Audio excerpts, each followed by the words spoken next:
നമസ്കാരം, ഞാൻ മലയാളിയിലേക്ക് സ്വാഗതം. പലർക്കും ഭക്ഷണത്തെക്കാൾ മരുന്നുകളെക്കാൾ ഏറ്റവും പ്രിയങ്കരം ഒരുപക്ഷെ സീരിയലുകളാണ്, സോപ്പുകളാണ്. നമ്മുടെ സമൂഹ യാഥാർത്ഥ്യങ്ങളുമായിട്ട് എത്ര കണ്ട് ബന്ധപ്പെട്ട് കിടക്കുന്നു ഈ സീരിയലുകൾ. കഴിഞ്ഞ ദിവസം നമ്മൾ ആരംഭിച്ച ചർച്ച ഈ എപ്പിസോഡിലും തുടരുന്നു. ഹിന്ദിയിൽ ഹിറ്റായ, തെലുങ്കിൽ ഹിറ്റായ, ഓവറായിട്ട്, അതായത് അറിയാലോ, തെലുങ്കിൽ ചുവന്ന ഷൂട്ട് നടക്കുന്ന നായകനുള്ള സിനിമയാണ്. അവിടുന്ന് വരുന്ന സബ്ജക്റ്റിനെ എടുത്തു കൊടുത്തിട്ട് ഇതാ ഈ സീരിയൽ അമരരാജൻ ചുവന്ന ഷൂ ഇട്ടേക്കുന്നത് മലയാളത്തിലേക്ക് ഇതൊന്ന് മൊഴി മാറ്റൂ എന്ന് പറയുന്ന അത്രയും ജോലിയാണ് ഇപ്പൊ മലയാളത്തിലുള്ളത്. അപ്പൊ എന്ത് പറ്റുന്നുണ്ടാൽ ഹിന്ദിയിലും ഞാൻ എന്താ ചെയ്യുന്നതെന്ന് വെച്ചാല് തെലുങ്കിലെയും ഹിന്ദിയിലെയും നമുക്ക് ഒട്ടും ദഹിക്കാത്ത സിറ്റുവേഷൻസ് കഴിയുന്നതും ഒഴിവാക്കി അതിന്റെ ത്രെഡ് മാത്രം എടുത്ത് മലയാളിത്തത്തോടെ അതിനെ റീക്രിയേറ്റ് ചെയ്യാനാണ് ഞാൻ ശ്രമിക്കുന്നത്. മലയാളവൽക്കരിച്ച്. പക്ഷേ മാധവൻകുട്ടി, താങ്കൾക്ക് സംഗീതയോട് ഉള്ള അലോഹ്യം പറയാം. ഇപ്പം അല്ല, ഒരു അലോഹ്യം ഇല്ല. അത് ഈ പറഞ്ഞ പോലെ ജീവിത പ്രശ്നമാണ് ഇതൊക്കെ പലർക്കും. നമുക്ക് അതിനകത്ത് യോജിക്കുന്നില്ല എന്നുള്ള പോയിന്റ് ഇത്രേ ഉള്ളൂ. അത് താത്വികമായിട്ട് ഈ പറഞ്ഞതെല്ലാം സംഗീതം പറഞ്ഞത് ഞാൻ പറയുന്നതൊക്കെ എല്ലാം ഒന്നായി തന്നെ വരും. കാരണം ഈ ടെലിവിഷൻ പിന്നെ സീരിയൽ മേഖല ഒരു ട്രാൻസിഷനിലേക്ക് പോയിക്കൊണ്ടിരിക്കുകയാണ്. വളരെയേറെ ചെടിപ്പും പിന്നെ മടുപ്പും ആൾക്കാർക്ക് വന്നു തുടങ്ങിയിട്ടുണ്ട്. നമുക്ക് ആൾക്കാരോട് സമ്മതിക്കും പറയാം, ഈ ഇരിക്കുന്ന കുഞ്ഞുങ്ങൾ ആരും സീരിയൽ ഇഷ്ടപ്പെടുന്നവരല്ല. ഈ ജനറേഷൻ ഇഷ്ടപ്പെടുന്നില്ലേ എന്ന് എനിക്ക് തോന്നുന്നില്ല. വീട്ടിൽ പോയാൽ അപ്പം ഇതിനെ കാണാൻ എനിക്ക് തോന്നുന്നില്ല പറഞ്ഞല്ലോ, കിട്ടുന്ന സമയം നോക്കി. ഈ ജനറേഷനിൽപ്പെട്ട ഇപ്പൊ വന്നുകൊണ്ടിരിക്കുന്ന ഈ കുട്ടികൾ ആരും തന്നെ സീരിയലുകൾ, നമ്മുടെ ഈ സോക്കാളുടെ സീരിയൽ കാണാൻ ഇഷ്ടപ്പെടുന്നവരല്ല. എന്നാൽ അവരെല്ലാം വെബ് സീരിയൽസ് കാണുന്നുണ്ട്. അവർ English serials, Hindi web serials കാണുന്നുണ്ട്. അതുപോലെ ഇപ്പൊ വീട്ടിലിരിക്കുന്ന ഒറ്റപ്പെട്ടു പോയ കുറെ വാർദ്ധക്യങ്ങളുണ്ട്, അല്ലെങ്കിൽ ഒരു 50 വയസ്സുകൾ അവര് ഈ സീരിയലിന്റെ ഭ്രാന്തമാണ്. ഇപ്പം സുചിത്ര പറഞ്ഞ ഒരു കാര്യത്തിലൂടെ ഞാൻ വിയോജിക്കുകയാണ്. സുചിത്ര പറഞ്ഞില്ല അതിനേക്കാൾ വലുതൊക്കെ പുറത്ത് നടക്കുന്നില്ലേ, അതുകൊണ്ട് നിങ്ങൾക്ക് എന്തും കാണിക്കാമെന്നാണോ സുചിത്രയെ? ഒരു ക്വസ്റ്റ്യൻ മാർക്ക്. അതുകൂടാതെ ഒരു കാര്യം കൂടെ പറഞ്ഞുകൊണ്ട് ഈ ഡൈവോഴ്സ് കേസിനൊക്കെ വരുന്ന ആൾക്കാർ പറയുന്നുണ്ട്, ഒരു അമ്മ നന്നായിട്ട് പോയിക്കൊണ്ടിരുന്ന ഒരു കുടുംബം മരുമോളെ വേണ്ട, കാരണം അവൾ പട്ടിക്ക് തീറ്റി കൊടുക്കുന്ന പോലെ എനിക്ക് തരുന്നത്. അതെന്താ അങ്ങനെ പറയുന്നത്? എന്റെ മുറിയിൽ കൊണ്ടുവന്ന് തരും. നമ്മൾ പുറത്തുനിന്ന് നോക്കി അത് നല്ലൊരു കാര്യമാണ് ആ കുട്ടി ചെയ്യുന്നത്, ഇവർക്ക് നടക്കാൻ വയ്യ. പക്ഷെ സീരിയൽ കണ്ടപ്പോ എനിക്ക് മനസ്സിലായി അത് പട്ടിക്ക് കൊടുക്കുന്ന പോലാണ്. സീരിയലിലെ കഥാപാത്രം അങ്ങനെ പറയുന്നത്, മുറിയിൽ കൊണ്ടുവന്ന അമ്മായിമ്മയ്ക്കോ ആളിന്റെ മനസ്സിന്റെ പ്രശ്നം. ഒരു കാര്യത്തിന് നെഗറ്റീവ് ആറ്റിറ്റ്യൂഡോട് കൂടി സമീപിച്ചു കഴിഞ്ഞാൽ നമുക്ക് കിട്ടുന്ന റെസ്പോൺസ് അല്ല നെഗറ്റീവ് ആയിരിക്കും. അപ്പൊ എന്റെ രണ്ടാമത്തെ ചേച്ചിയുടെ രണ്ടാമത്തെ മകൾ ഡിഗ്രി സെക്കൻഡ് ഇയറിന് പഠിക്കുന്ന കുട്ടി, എന്റെ അമ്മയും എന്റെ ഭാര്യയും എന്റെ ചേച്ചിയും ഒക്കെ ഒരു സീരിയൽ കണ്ടുകൊണ്ടിരിക്കുന്ന സമയത്ത് ഞാൻ കയറി വരികയും വലിഞ്ഞു മുറുകിയിരിക്കുകയാണ് അന്തരീക്ഷം. അതെ. അപ്പൊ അവിടെ ഒരു ഡയലോഗ് പറയുന്നുണ്ട്, നിന്റെ ഈ പ്രേമം പൂവണിയുമെന്ന് എനിക്ക് തോന്നുന്നില്ലടി. അപ്പൊ എന്റെ മരുമകളുടെ മുഖത്ത് വന്ന റിയാക്ഷൻ കണ്ട് ഞാൻ പൊട്ടിച്ചിരിച്ചു. കാര്യം പറഞ്ഞ ഒരിക്കലും റിയൽ ലൈഫില് ഇങ്ങനെ ഒരാൾ പറയൂല, ശരി മക്കളെ നിന്റെ പ്രേമം പൂവണിയില്ല. സംഗീതയുടെ സീരിയലിൽ ഇപ്പൊ അങ്ങനത്തെ ഡയലോഗ് സംഗീത അത് ജോലിയുടെ ഭാഗമാണ്. സംഗീത കഴിയുന്നതും എന്റെ സ്ക്രിപ്റ്റ് ചാനലിൽ പോയി കറക്ഷൻ കഴിഞ്ഞാ വരുന്നത്. അപ്പൊ അവക്കത് അറിയാം, ഒരിക്കലും റിയൽ ലൈഫിൽ ഇങ്ങനെ ഒരാള് അമ്മ മകളോട് പറയില്ല. അപ്പൊ ഈ റിയൽ ലൈഫിൽ നടക്കുന്ന സാധനത്തെ കുറിച്ചാണ് ഞാൻ ഇപ്പൊ പറഞ്ഞു വന്നത്. എന്റെ ഭാര്യ ഒരിക്കൽ ഒരു കാരണമില്ലാതെ എന്റെ മുഖത്ത് നോക്കി പറയാണ്, ഒരു കാര്യമില്ല ചേട്ടൻ ഈ അടുത്ത കാലത്തായിട്ട് റൊമാൻറ്റിക് അല്ല. ഇവരുടെ ഒരു ആറ്റിറ്റ്യൂഡ് എന്റെ ഭാര്യ എന്നോട് പറഞ്ഞു. എന്റെ ഭാര്യ MSc നഴ്സിംഗ് കഴിഞ്ഞ ആളാ. അത്യാവശ്യം വിദ്യാഭ്യാസം. ഭാര്യയോട് റൊമാൻറ്റിക് അല്ലെന്നാ പറഞ്ഞത്. ഭാര്യയോട് റൊമാൻറ്റിക് അല്ല. അല്ല, അത് തന്നെയാണ് ഞാൻ വീണ്ടും പറയുന്നത്. ഞാൻ ഈ ഉള്ളതുപോലെ പറയുന്ന ഒരാളാ. ചേട്ടൻ ഈ അടുത്ത കാലത്തായിട്ട് ഒട്ടും റൊമാൻറ്റിക് അല്ല. അപ്പൊ ഞാൻ ഇങ്ങനെ മുഖത്ത് നോക്കിയപ്പോ, ഞാൻ ഈ ജോലിയൊക്കെ കഴിഞ്ഞ്, നമ്മൾ ഈ തലച്ചോറോട് ജോലി ചെയ്യുന്ന ആളുകളാണ്. അപ്പൊ ജോലിയൊക്കെ കഴിഞ്ഞ് വന്നതുകൊണ്ട് അതിന് അപ്പോഴും മറുപടി കൊടുക്കണ്ട എന്ന് പറഞ്ഞ് അങ്ങോട്ട് മാറിയപ്പോ വീണ്ടും ഇപ്പുറത്തെ സൈഡിൽ നിന്ന് വട്ടം പറ്റി വീണ്ടും വന്നു. ഇവരുടെ ഓരോ നോഡിങ്ങിനും ഒരുപാട് അർത്ഥങ്ങളുണ്ട്. ഇതിനെ ഒരു പേപ്പറിൽ എഴുതാൻ പറഞ്ഞ ഒരു 1.5 പേജ് വരും ഡയലോഗ്. ഇത് ഒരു പണ്ട് സന്ദർഭാശയം വിശദമാക്കുക. എത്ര പേജ് വരുന്നു. അപ്പൊ വീണ്ടും പറഞ്ഞു ഞാൻ റൊമാൻറ്റിക് അല്ല. അപ്പൊ ഞാൻ അവളോട് വെറുതെ പറഞ്ഞു, സത്യം പറയാനുള്ള ഒരു 5 മിനിറ്റ് കൂടുതൽ എന്റെ മുഖത്ത് നോക്കിക്കൊണ്ടിരിക്കാൻ പറ്റൂല. അപ്പൊ അവള് തിരിച്ച് പറഞ്ഞ മറുപടി കണ്ട് ഞാൻ പൊട്ടിച്ചിരിച്ചു. ഞാൻ അങ്ങോട്ട് പറയാതിരിക്കായിരുന്നു, ഒരു 3 മിനിറ്റ് കൂടുതൽ എന്നെ കൊണ്ട് പറ്റണില്ല. അപ്പൊ ഇതൊരു റിയൽ ലൈഫാണ് സാറേ. ഈ റിയൽ ലൈഫിൽ വരുന്ന ഇത്തരത്തിലുള്ള ഇൻസിഡന്റുകൾ നമ്മുടെ മുമ്പിലേക്ക് വരുമ്പോഴാണ് നമ്മുടെ മനസ്സിനകത്തുള്ള ഒരു മനുഷ്യൻ, അത് ഇനി എത്ര പൊസിഷനിലുള്ള ആളായിരുന്നാലും കൈവിട്ട് ചിരിച്ചു പോകുന്നത്. അല്ല കിഷോറെ, ഇപ്പൊ ഇതിന് കിഷോർ പറഞ്ഞതിന്റെ ഒരു അർത്ഥമുണ്ട്. അതായത് ഒരു പക്ഷേ ഈ സോപ്പുകളാണ് നമ്മളെ സ്വാധീനിക്കുന്നത്, അതെങ്കിൽ നമ്മളാണോ സോപ്പുകളെ സ്വാധീനിക്കുന്നത്? ഇത് വളരെ പ്രധാനപ്പെട്ട സംഭവമാണ്. കുറച്ച് കഴിയുമ്പോൾ ഇത് നമ്മളെയാണ് അവർ അനുകരിക്കുന്നത്, അതെയോ നമ്മളാണോ അവരെ അനുകരിക്കുന്നത് എന്നുള്ള ഒരു കൺഫ്യൂഷനിലാണ് ഇപ്പൊ എത്തിയിരിക്കുന്നത്. അമർ, ഇതൊരു യാഥാർത്ഥ്യമാണ്. അപ്പൊ എൻ്റെ ഒരൊറ്റ ചോദ്യമുള്ളൂ, ഒരുപക്ഷെ ശ്രീ മാധവൻകുട്ടി പറഞ്ഞ പോലെ അദ്ദേഹം ഉദ്ദേശിച്ചത് വെബ് സീരീസ് ഇപ്പം ഹിന്ദിയിലൊക്കെ ഇറങ്ങിയ സീക്രട്ട് ഗെയിംസ് എന്നൊക്കെ പറഞ്ഞ വലിയ മുൻനിര ബോളിവുഡ് താരങ്ങളാണ് അതിനകത്ത് അഭിനയിച്ചിരിക്കുന്നത്. അപ്പം നമ്മൾ യാത്ര പോകുമ്പോഴൊക്കെ നമ്മൾ പലപ്പോഴും ഡിപ്പെൻഡ് ചെയ്യുന്ന ഇങ്ങനെയുള്ള കോണ്ടന്റുകളാണ്. അങ്ങനെയുള്ള ഒരു കാലഘട്ടത്തിൽ നമ്മൾ ഇപ്പോഴും സുചിത്രയെ പോലൊരു വില്ലത്തിയെ സൃഷ്ടിക്കുന്നു, ശരത്തിനെ പോലെ ഒരു അവിഹിതക്കാരനെ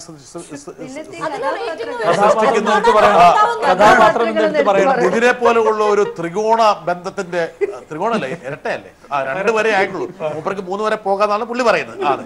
അപ്പൊ ഇങ്ങനെയൊക്കെയുള്ള കഥാപാത്രങ്ങളിലൂടെ നമ്മുടെ ഈ കുടുംബ സദസ്സുകളെ നമ്മൾ ഇത്രത്തോളം വിഭ്രാന്തിയിലാക്കേണ്ട കാര്യമുണ്ടോ? എന്നാണ് ടെലിവിഷനിൽ തന്നെ നെഗറ്റീവായിട്ടുള്ള റോൾസ് ഉണ്ടെങ്കിൽ മാത്രമേ അതിന് ഈ പറയുന്ന സോ കോൾഡ് റേറ്റിംഗ് കിട്ടൂ എന്നാണ് ഇവരെല്ലാവരും പറയുന്നത്. ഒരുപക്ഷെ അത് സത്യമായിരിക്കാം. ഞാൻ പറയുന്നത് എനിക്ക് തോന്നുന്നത് ലണ്ടനിലോ മറ്റോ ആണ്, ഒരു സാബിഡോ മെത്തേഡ് എന്ന് പറഞ്ഞിട്ട് ഞങ്ങൾക്ക് പഠിക്കാനുള്ള ഒരു വിഷയമായിട്ടാണ്. ഒരു സോഷ്യൽ ചേഞ്ച് ഉണ്ടാക്കുന്നതിന് വേണ്ടി സീരിയലുകൾ ഉണ്ടാക്കുകയും വളരെ പോസിറ്റീവായിട്ട് സൊസൈറ്റിയിൽ ചേഞ്ച് ഉണ്ടാക്കുകയും ചെയ്ത ഒരു മെത്തേഡാണ് സാബിഡോ മെത്തേഡ്. അത് ഒരുപക്ഷെ നിങ്ങൾക്ക് ഗൂഗിൾ ചെയ്താൽ അത് അതിൻ്റെ കൂടുതൽ ഡീറ്റെയിൽസ് കിട്ടും. അതിനകത്ത് മുഴുവനും ഒരു സൊസൈറ്റിയിൽ ചേഞ്ച് ഉണ്ടാക്കുന്നതിന് വേണ്ടിയിട്ട് സീരിയൽ ഡിസൈൻ ചെയ്തിരിക്കുന്നതാണ്. അപ്പോൾ ആ രീതിയിൽ നമുക്കൊരു സോഷ്യൽ മീഡിയ അല്ലെങ്കിൽ ഒരു ടെലിവിഷനെ നമുക്ക് ആ രീതിയിൽ പോസിറ്റീവായിട്ട് നമുക്ക് ഉപയോഗിക്കാൻ സാധിക്കും. അപ്പോൾ നമുക്ക് ഞാൻ നേരത്തെ പറഞ്ഞ പോലെ ഇതൊരു ഫോഴ്സ്ഡ് ചോയ്സ് ആയിട്ട് ഒരു ഓഡിയൻസിൻ്റെ മുമ്പിൽ അവതരിപ്പിക്കുകയാണ് ചെയ്യുന്നത്. അവർക്ക് ഇത് മാറ്റിയിട്ട് മറ്റൊന്നിലേക്ക് പോകുക എന്ന് പറയുന്ന ഒരുപക്ഷെ ഈ ഒരു അഡിക്ഷനെ സംബന്ധിച്ചെടുത്ത് നോക്കിക്കഴിഞ്ഞാൽ നമ്മളൊരു ലഹരി പദാർത്ഥം ഉപയോഗിച്ച് തുടങ്ങി അതിനകത്ത് അഡിക്റ്റ് ആയതിനു ശേഷം നിങ്ങൾക്ക് വേണമെങ്കിൽ ഇതിനെ നിർത്താം, അത് നിങ്ങളുടെ നിയന്ത്രണത്തിലാണ് എന്ന് പറയുന്നതിനോട് എനിക്കധികം യോജിപ്പില്ല. കാരണം ഞാൻ കഴിഞ്ഞ 3 മാസം മുമ്പ് നെറ്റ്ഫ്ലിക്സ് തുടർച്ചയായി കണ്ട് എത്രയോ മണിക്കൂറുകൾ തുടർച്ചയായി കണ്ട് നിംഹാൻസിൽ ചികിത്സയ്ക്ക് വന്ന ഒരു കേസ് സ്റ്റഡി ഞാൻ വായിച്ചു. അതുപോലെ തന്നെയാണ് നമുക്ക് നിരന്തരമായി ഈ ഇത്തരം സീരിയലുകൾ കണ്ടു കഴിഞ്ഞാൽ അതിനകത്ത് ഈ പറയുന്ന സാധാരണഗതിയിൽ പറയുന്ന ഡയലോഗുകളല്ല അതിൽ പറയുന്നത്, ഒരു ഡ്രമാറ്റൈസേഷൻ ചെയ്തിട്ടാണ് പറയുന്നത്. കാരണം അത്തരത്തിൽ പറയപ്പെടുന്ന ഡയലോഗുകൾ കാണുന്ന ആൾക്കാർക്ക് കൂടുതൽ ഉൾക്കൊള്ളാനും അത് കോപ്പി ചെയ്യാനൊക്കെ ഉള്ള സാധ്യത കൂടുതലാണെന്ന് ഇഷ്ടം പോലെ നമുക്ക് ഗൂഗിൾ ചെയ്ത് നോക്കിക്കഴിഞ്ഞാൽ ആയിരക്കണക്കിന് റിസർച്ച് സ്റ്റഡീസ് നമുക്ക് കാണാം. അവർ ഇതൊക്കെയാണ് യാഥാർത്ഥ്യമെങ്കിൽ പോലും നമ്മുടെ ഇവര് പറയുന്നത് പോലെ ഇത് ഈ പ്രോഡക്റ്റ് വിപണിയിൽ വിറ്റഴിക്കപ്പെടണമെങ്കിൽ അത് ഞാൻ ആദ്യമേ പറയുന്നത് ഒരു സർക്കിളാണ്. അഭിരുചികൾ മാറണം, അതിനനുസരിച്ച് അവരാവശ്യപ്പെടുന്ന അവരുടെ ഡിമാൻഡ്സ് മാറും. ഡിമാൻഡ്സ് മാറുമ്പോൾ അവർക്ക് കൊടുക്കപ്പെടുന്ന പ്രോഡക്ട്സിന്റെ സ്വഭാവവും മാറും. ഓക്കെ, യാതൊരു ബന്ധമില്ലാത്ത അമ്മായിമ മരുമോൾ പേരുകൊണ്ട് നമ്മൾ ടെലിവിഷനെ അങ്ങോട്ട് മുഖരിതമാക്കി. ചേർത്തെ 10, 25, 30 വർഷം മുമ്പ് അസ്തമിച്ച ചില ഏടുകളെ അസ്തകൂടങ്ങളെ നമ്മൾ ഡ്രോയിങ് റൂമിലേക്ക് കൊണ്ടുവന്ന് അവിടെ പ്രതിഷ്ഠിച്ചു. അല്ല, ഞാൻ ചോദിക്കണ സമൂഹത്തിൽ ഇതൊക്കെ നടക്കുന്നുണ്ട്. അപ്പൊ ഇത് കാണുമ്പോൾ കുട്ടികളോട് പറഞ്ഞു കൊടുത്തൂടെ ഇങ്ങനെയൊക്കെ നടക്കുന്നുണ്ട്, ഇങ്ങനെയൊന്നും നിങ്ങൾ ആകരുത്, അവിടെ തീരില്ലേ കാര്യം? ഓക്കെ, അതായത് സമൂഹത്തിൽ മദ്യപാനം ഉണ്ടെന്ന് കാണിക്കാൻ വേണ്ടി ഒരു കുപ്പി എടുത്ത് തുറന്നിട്ട് നമ്മൾ ഇടയ്ക്കിടയ്ക്ക് അടിച്ചുകൊണ്ടിരിക്കണം. അപ്പൊ അതാണ് പറഞ്ഞു വരുന്നതിന്റെ ഒരു ഞാൻ ചോദിക്കട്ടെ, എല്ലാവർക്കും അറിയാം സമൂഹത്തിൽ പലരും മദ്യപിക്കുന്നുണ്ട്, എന്നാൽ നിങ്ങൾ അത് ചെയ്യരുത്. ഇതേപോലെയൊക്കെ ഉണ്ടാവും. നിങ്ങൾ കുടുംബത്തിലിരിക്കുന്ന മറ്റുള്ളവരോട് പറഞ്ഞു കൊടുക്കുക ഇത് ഇങ്ങനെയൊക്കെ നടക്കുന്നുണ്ട്, നിങ്ങൾ അത് ചെയ്യരുത്, ഇങ്ങനെയൊക്കെ ആയിരിക്കും സംഭവിക്കുക. അപ്പൊ അതൊരു മനസ്സിലാക്കൽ കൂടിയല്ലേ? അല്ല, രാവണൻ സീതയെ കട്ടുകൊണ്ട് പോകുമ്പോ അത് തെറ്റാണെന്ന് നമുക്കറിയാം, തെറ്റാണ്. അവസാനം രാമനാണ് ജയിക്കുന്നത്. അവസാനം അതിനുള്ളൊരു കാത്തിരിപ്പിനുള്ള വേറെ ഒരു കാര്യമുണ്ട്. എന്ത് സീരിയൽ ആയാലും എന്ത് സ്റ്റോറി, ലോകത്തുള്ള എല്ലാ കഥകളും 7 or 8 ആർക്കിടൈപ്സിനുള്ളിലുള്ളതാണ്. അത് മിക്കവാറും എല്ലാം നമ്മുടെ രാമായണത്തിലും മഹാഭാരതത്തിലും ഇല്ലാത്ത അവിഹിതങ്ങളൊന്നുമില്ല. ആ കോംപ്ലിക്കേറ്റഡ് റിലേഷൻഷിപ്സ് എല്ലാം ഈ രണ്ടിലും ഉള്ളതാണ്. ആഭാസങ്ങളല്ലാതാവണമെന്നുണ്ടെങ്കിൽ ഈ പറഞ്ഞ അഭിരുചികൾ മാറണം. ക്രിയേറ്റിവിറ്റി ഉണ്ടായിട്ടും കാര്യമില്ല. ആ ക്രിയേറ്റിവിറ്റി നമുക്ക് എടുത്ത് പ്രയോഗിക്കാനുള്ള ഒരു സ്വാതന്ത്ര്യം കൂടി വേണം. സീരിയലിലെ തിരക്കഥാകൃത്തുക്കളും സംവിധായകരും ഏറ്റവും കൂടുതൽ ഊന്നിയിരുന്നത് അവരെങ്ങനെ വസ്ത്രധാരണം നടത്തണം, അവരുടെ കമ്മൽ എന്തായിരിക്കണം, മാല എന്തായിരിക്കണം, അതായത് വലിയൊരു കോറിയോഗ്രാഫ്ഡ് ആയിട്ടുള്ള ഒരു ഫേസിലേക്ക് അല്ലെങ്കിൽ ഒരു രീതിയിലേക്ക് അവരെ കൊണ്ടു അല്ല കേട്ടോ. അത് ക്ലിയർ ആയി പറഞ്ഞ ഒരു ചാനലിന്റെ കാര്യത്തിൽ മാത്രമായിട്ട് നമുക്ക് എടുത്തു പറയേണ്ടി വരും. ഒരു ചാനലിനെ കുറ്റപ്പെടുത്തില്ല, അതൊരു യാഥാർത്ഥ്യമായിരുന്നു. സീരിയൽ ചെയ്തിരുന്നു കെ.ആർ. മീരയുടെ നോവലില്. അതിലെ നായിക ലെനയായിരുന്നു. എൻ്റെ ആ സീരിയലിലെ ഒരു ക്യാരക്ടറും ഒരു സ്ത്രീ കഥാപാത്രങ്ങളും വീട്ടിൽ ഷാളിട്ട് നിൽക്കാൻ ഞാൻ സമ്മതിച്ചിട്ടില്ല. അപ്പോൾ ലെന എന്നോട് ചോദിച്ചു, എല്ലാത്തിലും സാർ എല്ലാത്തിലും. ഞാൻ ഇവിടെ ഈ സീരിയലിൽ വേണ്ട, കാരണം എൻ്റെ വീട്ടിൽ എൻ്റെ ഭാര്യ വീട്ടിൽ നിൽക്കുമ്പോൾ ഷാൾ ഇടാറില്ല. പക്ഷേ നമ്മളിപ്പോൾ കാണുന്ന ഈ പോപ്പുലർ സീരിയലിൽ നോക്കിയാൽ കുളിക്കാൻ പോകുന്നൊക്കെ കാണണം, മുല്ലപ്പൂക്കെ വെച്ച്. അതാണ് ഞാൻ പറയുന്നത്. അത് എല്ലാ ചാനലിലും അല്ല, എല്ലാ ചാനലിലും അല്ല. അപ്പൊ ഒരാൾ വന്ന് ഇന്ന് കല്യാണമാണെന്ന് പറഞ്ഞാൽ പിന്നെ ഒരുങ്ങാൻ നിൽക്കരുത്, അപ്പൊ ഇറങ്ങിപ്പോണം. ആ കണക്കിന് വെൽ ഡ്രസ്ഡ് ആയിട്ട് നിൽക്കുന്ന, അതാണ് ഞാൻ നേരത്തെ പറഞ്ഞത് സാറേ, ലൈഫുമായിട്ട് യാതൊരു ബന്ധമില്ല. ഈ കുട്ടികൾക്ക് അത് തിരിച്ചറിയാൻ പറ്റും, ഇതിങ്ങനെ അല്ലാന്ന് നന്നായിട്ട് അറിയാൻ പറ്റും. അതുകൊണ്ടാണ് ഞാൻ പറഞ്ഞത് ഇങ്ങനെയുള്ള സാധനം ഒന്നും ഈ കുട്ടികൾ ഇമിറ്റേറ്റ് ചെയ്യാൻ നിൽക്കുന്നില്ല. അതിനെ ഒരു വിനോദ ഉപാധിയായിട്ട് വെറുതെ ഒന്ന് കണ്ട് ഇതിനകത്തുള്ള മെസ്സേജ് എന്താണെന്ന് ഞാൻ പിന്നെ പറയുന്നില്ല. അത് രണ്ടാമത്തെ കാര്യം. അതിനെ അർഹിക്കുന്ന പരിഗണന കൊടുത്ത് തള്ളിക്കളയുമെന്നാണ് എനിക്ക് തോന്നുന്നത്. നമുക്ക് നോക്കാം. ചന്ദനമഴ ഒരു ഹോളിവുഡ് നിലവാരമുള്ള എന്തോ എങ്ങനെ അങ്ങനെയല്ല, ഈ ക്രിസ്റ്റഫർ നോളന്റെ ഇൻസെപ്ഷൻ നിന്ന് കുറച്ച് ഭാഗവും ബോളിവുഡിലെ കഹാനിയുടെ ഒരു ഭയാനകമായ വേർഷനാണ് ചന്ദനമഴ. ഇതിന്റെ പ്ലോട്ട് എന്ന് പറയുന്നത് രണ്ട് പ്രമുഖ ഫാമിലി അവർ തമ്മിൽ സ്ത്രീ കഥാപാത്രങ്ങളെ അങ്ങോട്ടും ഇങ്ങോട്ടും കല്യാണം കഴിച്ചുണ്ടാവുന്ന പ്രശ്നങ്ങളും അതിൽ നിന്നും പിന്നോട്ട് പോകുന്ന അല്ലെങ്കിൽ മുന്നോട്ട് പോകുന്ന ഫുൾ ഓഫ് ചടങ്ങുകളെ കുറിച്ചാണ് ഈ സീരിയൽ ചർച്ച ചെയ്യുന്നത്. ചടങ്ങെന്ന് പറയാൻ കാരണം അന്ധവിശ്വാസങ്ങളുടെ ഒരു സംസ്ഥാന സമ്മേളനം ഈ സീരിയലിലുണ്ട്.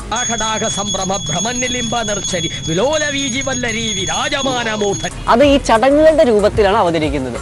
ഈ സീരിയലിന്റെ ഏറ്റവും വലിയ സ്പെഷ്യാലിറ്റി എന്ന് പറയുന്നത് ഇതിന്റെ കോസ്റ്റ്യൂം ഡിസൈനർ തന്നെയാണ്. ഒരു ഒന്നൊന്നര കോസ്റ്റ്യൂമാണ്. ഒരു കളർ ടിവിയുടെ എല്ലാവിധ സാധ്യതകളും ഉപയോഗിക്കാനുള്ള ഒരു സീരിയലായി മാറുകയാണ് ചന്ദനമഴ.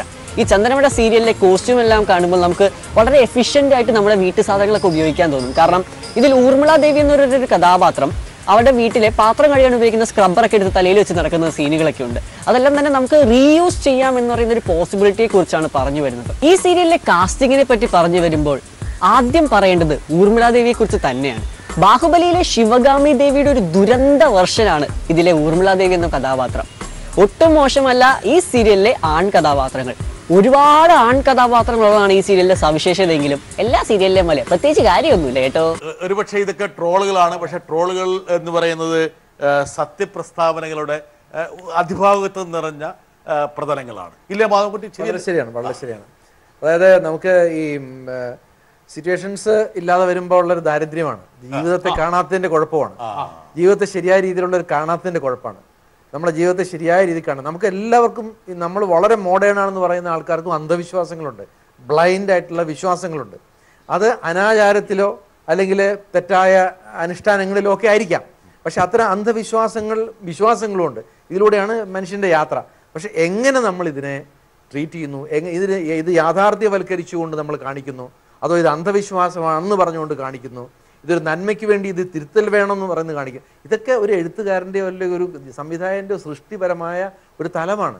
മദ്യപിക്കുമ്പോഴോ പുകവലിക്കുമ്പോഴോ സിനിമയിൽ എഴുതി കാണിക്കുന്നുണ്ട് മദ്യപാനം ആരോഗ്യത്തിന് ഹാനികരം. പക്ഷെ ഒരു അന്ധവിശ്വാസത്തിന് ഒരു സാധനം വരുമ്പോൾ അതിന് അടിയിൽ അതിനേക്കാളും മാരകമായ സാധനം അപ്പുറം നടന്നുകൊണ്ടിരിക്കുന്നത്. അതിന്റെ മുകളിലാണ് സിഗരറ്റ് വലിയ മാരകം എന്ന് പറയുന്നത്. ദേവിയുടെ ഈ ശബ്ദവിന്യാസങ്ങളൊക്കെ മക്കൾ കാണാറുണ്ടോ? പെർഫോമൻസ് ചിലപ്പോഴൊക്കെ എല്ലാ സീരിയൽസും തുടങ്ങുന്ന ദിവസം ഒരു എപ്പിസോഡ് കാണും. പിന്നെ സമയപരിമിതി മൂലം കാണാറില്ല. ശരത്തേട്ടൻ പറഞ്ഞതുപോലെ തന്നെ അവരെ മാറ്റി നിർത്തും. കാണേണ്ടത് മാത്രമേ കാണിക്കാറുള്ളൂ. അവരെ മുറി കയറ്റി വാതിലടയ്ക്കും. ഇല്ല സിറ്റിയിൽ നിന്ന് എല്ലാ സീരിയലിന്റെ കഥ അറിയാം. ഡബ് ചെയ്യുന്ന ഒരു ആർട്ടിസ്റ്റിന് ഒരു പക്ഷെ അതിനെ കുറിച്ച് ധാരണ ഉണ്ടാകണോ വേണ്ടയോ? എന്താ വേണ്ട? നമുക്ക് ധാരണ ഉണ്ടായാലും നമുക്ക് ഓൾറെഡി അവരെ അഭിനയിച്ചിട്ട് തന്ന ഒരു ഫ്രെയിമിലാണ് നമ്മൾ ഡബ് ചെയ്യുന്നത്. അതല്ലാതെ അവിടെ മാറ്റി ഡബ് ചെയ്യാനുള്ള റൈറ്റ് എനിക്കില്ല. സ്ക്രിപ്റ്റിലുള്ളത് പറയുക എന്നുള്ളതാണ്. എങ്കിൽ പോലും പലപ്പോഴും ചില വാക്കുകൾ എനിക്ക് വിയോജിപ്പുള്ളൊരു വാക്കാണ് കുഞ്ഞുങ്ങളുടെ മുഖത്ത് നോക്കി നിന്റെ തന്ത എന്ന് പറയുന്ന വാക്ക് കുഞ്ഞുങ്ങളുടെ മുഖത്ത് നോക്കി പറയുന്നതിനോട് എനിക്ക് വിയോജിപ്പുണ്ട്. ഞാൻ പറയുന്നതുകൊണ്ട് ക്ഷമിക്കണം, സുചിത്ര ഉൾപ്പെടെ പറഞ്ഞിട്ടുള്ളതിന് ഞാൻ ആ വാക്ക് മാറ്റി അച്ഛൻ എന്ന് തന്നെ ഞാൻ ഡബ് ചെയ്ത് പോയിട്ടുണ്ട്. പക്ഷെ ചില വാക്കുകൾ അങ്ങനെ മാറ്റാനുള്ള സ്വാതന്ത്ര്യം ഞാൻ തന്നെ എടുത്തിട്ടുണ്ട്. അതൊരിക്കലും സുചിത്രയുടെ തെറ്റല്ല. സുചിത്രയ്ക്ക് വന്ന സ്ക്രിപ്റ്റിലുള്ള ഡയലോഗാണ് സുചിത്ര അവിടെ പറഞ്ഞത്. പക്ഷെ ഇങ്ങനെയുള്ള ചില വാക്കുകൾ വരുമ്പോൾ പിന്നെ ഞാൻ മാറ്റി ഡബ് ചെയ്യാറുണ്ട്. ഒരു സീരിയൽ ഞാൻ പേര് പറയുന്നില്ല എങ്കിൽ പോലും സ്ക്രിപ്റ്റിൽ ഡിമാൻഡ് ചെയ്യാത്ത ഒരു ചീത്ത വാക്ക് ആർട്ടിസ്റ്റ് ഡബ് ചെയ്തു, അഭിനയിച്ചു. അപ്പോൾ ആ സമയത്ത് ഞാൻ അവിടെ പറഞ്ഞു, ഈ വാക്ക് നമുക്ക് പറയാമോ, ഇത് അക്സെപ്റ്റ് ചെയ്യുമോ ചാനല്? ഇല്ല കുഴപ്പമില്ല നമുക്ക് പറയാം. ഞാൻ പറഞ്ഞു ചേട്ടാ അത് ഇച്ചിരി മോശമാണ്, നമുക്കത് കുറച്ച് മയപ്പെടുത്തി ഡബ് ചെയ്യാം എന്ന് പറഞ്ഞ് ഞാൻ മയപ്പെടുത്തി ഡബ് ചെയ്തു. ഇത് സ്ഥിരമായിട്ട് സ്ക്രിപ്റ്റിലില്ലാത്ത ഡയലോഗ് ആർട്ടിസ്റ്റ് പറയാൻ തുടങ്ങിയപ്പോൾ ഞാൻ ഇതിന്റെ ഡയറക്ടറുമായിട്ട് സംസാരിച്ചു. ഒരു ദിവസം ഞാൻ ഡബ്സൂട്ടിൽ ഇരുന്നാണ് സംസാരിച്ചത്. ഞാൻ പറഞ്ഞു, ചേട്ടാ സ്ക്രിപ്റ്റിൽ ഇല്ലാത്ത ഡയലോഗാണ് ആ കുട്ടി പറഞ്ഞിരിക്കുന്നത്, ഒട്ടും അക്സെപ്റ്റബിൾ ആയിട്ടുള്ള ഡയലോഗ്സ് അല്ല ആ കുട്ടി പറഞ്ഞിരിക്കുന്നത്. അങ്ങനെ ഒരു സിറ്റുവേഷനിൽ അങ്ങനെ ഒരു ഡയലോഗ് ഒരിക്കലും ആ സിറ്റുവേഷൻ ഡിമാൻഡ് ചെയ്യുന്നില്ല, പിന്നെ എന്തിനാണ് അത് ചേട്ടാ വെച്ചത്? സോറി ദേവി, അത് ഞാൻ ഓക്കെ പറഞ്ഞ ഷോട്ടാണ്, ഡബ് ചെയ്തേ പറ്റുള്ളൂ. ഓക്കെ, ഒരു കാര്യം ചെയ്യാം, ഞാൻ ചെയ്യാം എന്ന് ഏറ്റ് വന്ന ദിവസമാണിത്. ഇന്നും കൂടി ഞാൻ ഡബ് ചെയ്യും, നാളത്തെ എപ്പിസോഡും കൂടി ഞാൻ ഡബ് ചെയ്യാം. മറ്റന്നാൾ മുതലുള്ളതിന് വേറെ ആളെ അന്വേഷിക്കണം. കാര്യം എന്ത് തോന്നിവാസവും നമുക്ക് ഡബ് ചെയ്യാൻ പറ്റില്ല. ഒരു സാമൂഹ്യ പ്രതിബദ്ധതയുടെ തല ഒരു ഡബിംഗ് ആർട്ടിസ്റ്റ് കാണിക്കുന്നുണ്ട്. ഞാൻ ആ ക്യാരക്ടർ എനിക്കത് വ്യക്തിപരമായിട്ട് അതിൽ നിന്ന് പിന്മാറിയതുകൊണ്ട് എനിക്ക് പ്രത്യേകിച്ച് ദോഷങ്ങളൊന്നും ഉണ്ടായിരുന്നില്ല. ഞാൻ പിന്മാറാം, ഞാൻ ഡബ് ചെയ്തില്ല. അതിനുശേഷം കൈയടിച്ച് പ്രോത്സാഹിപ്പിക്കേണ്ടതാണ്. ഒരു ചീത്ത വാക്ക് ഒഴിവാക്കുന്നതിന്റെ ഭാഗമായിട്ടുള്ള ഒരു അഭിപ്രായ വ്യത്യാസത്തിന്റെ മുകളിൽ ആ ഒരു ദൗത്യം തന്നെ വേണ്ടതില്ല എന്ന് ഒരാൾ, ബാക്കി എല്ലാവരും അവരുടെ നിസ്സഹായ അവസ്ഥ, ഞങ്ങളല്ല ഇതിന് കുറ്റക്കാർ, ഞങ്ങളല്ല ഇതിന് കുറ്റക്കാർ. ആദ്യമായിട്ട് ഒരാള് ബോൾഡായിട്ട് സംഗീത ചേച്ചി പറയുന്ന ഈ സ്വാതന്ത്ര്യമില്ലായ്മ ഒരു വലിയ ഫാക്ടറാണ്. ഇപ്പോ ആ ഡയലോഗ് അവിടെ പറയാൻ ആർട്ടിസ്റ്റ് പറഞ്ഞപ്പോൾ അതിന്റെ ഡയറക്ടർ സമ്മതിച്ചു കൊടുത്തു. എന്തുകൊണ്ട് ഡയറക്ടർ സമ്മതിച്ചു കൊടുത്തു? ഒരു പക്ഷെ അതിനു മുകളിലുള്ള ഒരു ചാനൽ എന്ന് പറയുന്ന ആൾക്കാർ അതിനുള്ള സ്വാതന്ത്ര്യം ആ ഡയറക്ടറിന് ആ സമയത്ത് കൊടുത്തിട്ടുണ്ടാവാം. പക്ഷെ ചേച്ചിയെ പോലുള്ളവർ എഴുതുമ്പോൾ അതിനുള്ള സ്വാതന്ത്ര്യം അവർക്ക് കിട്ടുന്നില്ല എന്ന് തന്നെയാണ് ഇത്രയും സമയം കൊണ്ടും ചേച്ചി പറഞ്ഞുകൊണ്ടിരിക്കുന്നത്. ചേച്ചിക്ക് സ്വാതന്ത്ര്യമൊക്കെ ഉണ്ട്, നിതിൻ. അതായത് നിതിൻ ഈ ഒരു നിന്ന ദിപ്പില് കഥാപാത്രങ്ങളൊക്കെ അപ്രത്യക്ഷമാകും. ഇപ്പം ദേവി എന്നുള്ള ഡബിംഗ് ആർട്ടിസ്റ്റിന് ഒരു നിന്ന ദിപ്പിൽ ആ സീനിൽ നിന്ന് അപ്രത്യക്ഷമാകാമെങ്കിൽ അതിനേക്കാൾ എത്രയോ ദ്രുതഗതിയിൽ വേഗതയിലാണ്, ശരവേഗത്തിലാണ് കഥാപാത്രങ്ങൾ സീരിയലിൽ നിന്ന് അപ്രത്യക്ഷമാകുന്നത്. ഈ നിതിന്റെ കൂടെ കാറി കയറിയ ഒരു പെൺകുട്ടി പിന്നെ തിരിച്ചറിഞ്ഞപ്പോൾ വേറെ പെൺകുട്ടിയായിട്ട് ഇറങ്ങിയത് ഇല്ല. ഇതിനെ ഉണ്ടോ? അങ്ങനെ ഉണ്ടായോ? അങ്ങനെ ഉണ്ടായി. കണ്ടോ, ഞാൻ വെറുതെ പറയണ്ടല്ല. എന്താ സംഭവിച്ചത്? ഇതിന് ആ കുട്ടിയുടെ കല്യാണമാണ്, അതുകൊണ്ടാണ്. കല്യാണമായപ്പോ കുട്ടിയൊക്കെ മാറി, കാറിൽ നിന്നൊക്കെ മാറി. അല്ല, അതുകൊണ്ടല്ല, നമുക്ക് അന്നേരത്തേക്കും ഡേറ്റ്സ് പ്രശ്നം വരുന്നുണ്ടായിരുന്നു. നമ്മൾ ഷൂട്ട് ചെയ്യുമ്പോഴേ എന്നാ വന്നാലും നമ്മളൊരു 15 ദിവസത്തേക്കുള്ളതാണ് ഷൂട്ട് ചെയ്യുന്നത്. അപ്പൊ അത്രയും ദിവസം ഗ്യാപ്പ് വരുമ്പോഴേക്കും നമുക്ക് അഫോർഡ് ചെയ്യാൻ പറ്റില്ലായില്ല. കൂടുതൽ ആ കുട്ടി തമിഴും ചെയ്യുന്നുണ്ട്. സ്റ്റോറി ലൈനുകളിൽ വരുന്ന മാറ്റം സംഗീത, അതായത് ഇവിടെ ഇത് വേണ്ട രീതിയിൽ ക്ലച്ച് പിടിക്കണില്ല, അപ്പൊ തിരിച്ച് ഇപ്പുറത്തേക്ക് ഒരു പിടുത്തം പിടിക്കണം. അപ്പൊ നമുക്ക് ഇങ്ങനെ ഇങ്ങോട്ട് ഒരു യൂ ടേൺ എടുക്കാം. അത് എങ്ങനെ തീരുമാനിക്കുന്നു എന്നറിയാമോ? പറയും. റേറ്റിംഗ് ഓരോ ദിവസം പെർ ഡേ റേറ്റിംഗ് വരും. ഓരോ ആഴ്ചയും വരുന്നത് ആവറേജ് ആണ്. Monday rating, Tuesday rating, Wednesday rating അറിയാലോ, ഞാൻ പറഞ്ഞു തരണ്ടല്ലോ. ഞാൻ എല്ലാവർക്കും കൂടെ വേണ്ടി പറഞ്ഞതാണ്, നോട്ട് ടുവേർഡ്സ് യു. അപ്പൊ ഈ ഓരോ ദിവസവും ചൊവ്വാഴ്ച റേറ്റിംഗ് കൂടിയിട്ടുണ്ട്. എന്താ വിഷയം? അത് ഇന്ന വീട് വർക്ക് ചെയ്ത ദിവസം, ആ വില്ലന്റെ വൈഫിന്റെയും വീട് ആ സിറ്റുവേഷൻ വന്ന ദിവസം റേറ്റിംഗ്, നല്ല പട്ട് സാരി, ചുവന്ന സാരി ഉടുത്തതിന്റെ ദിവസം റേറ്റിംഗ് കൂടിയിട്ടുണ്ട്. അങ്ങനെ വരെ അനലൈസ് ചെയ്യും ചാനലിൽ നിന്ന്. എന്നിട്ട് അത് വെച്ചിട്ടാണ് നമ്മളോട് പറയാ, ആ ട്രാക്ക് മറ്റേ ട്രാക്ക് ഒട്ടും റേറ്റിംഗ് വന്നിട്ടില്ല, അത് വിട്ടു കളഞ്ഞോളൂ, ഇങ്ങനെ പോയിക്കോളൂ, അങ്ങനെ പോയിക്കോളൂ എന്ന് പറയാം. അപ്പൊ അത് തന്നെയാണ് ഞാൻ ആദ്യം മുതലേ പറയുന്നത്, ഇത് റേറ്റിംഗിൽ സംഗീതയ്ക്ക് ഒരിക്കലും ഒരു മനസ്സിലൊന്നും വെച്ചോണ്ടിരിക്കാൻ പറ്റില്ല, ഉള്ള കാര്യങ്ങൾ പറയും. സംഗീത വളരെ സ്ട്രേറ്റ് ഫോർവേഡ് ആണ്, എനിക്കറിയാവുന്ന ആളാണല്ലോ, വളരെ തുറന്നു സംസാരിക്കും. ഈവൻ സ്വന്തം എക്സിസ്റ്റൻസ് പ്രശ്നമായ പോലും എല്ലാ ബുദ്ധിമുട്ടുകളും ഉണ്ടായിട്ടുണ്ട്. എനിക്കറിയാവുന്ന കാര്യമാണ്. അത് വളരെ തന്റെ ഇടത്തോടുകൂടി പറയുകയും ചെയ്യും, സത്യസന്ധമായി പറയുകയും ചെയ്യും. ചിലപ്പോൾ ചില കോംപ്രമൈസുകളൊക്കെ ചെയ്യേണ്ടി വരാം, അത് നിവൃത്തി ഇല്ല, നമുക്ക് ചെയ്യേണ്ടി വരും. കാരണം അങ്ങനെ ഒരു പ്രൊഫഷനിൽ നമ്മൾ നിൽക്കുമ്പോൾ ചെയ്യേണ്ടി വരും.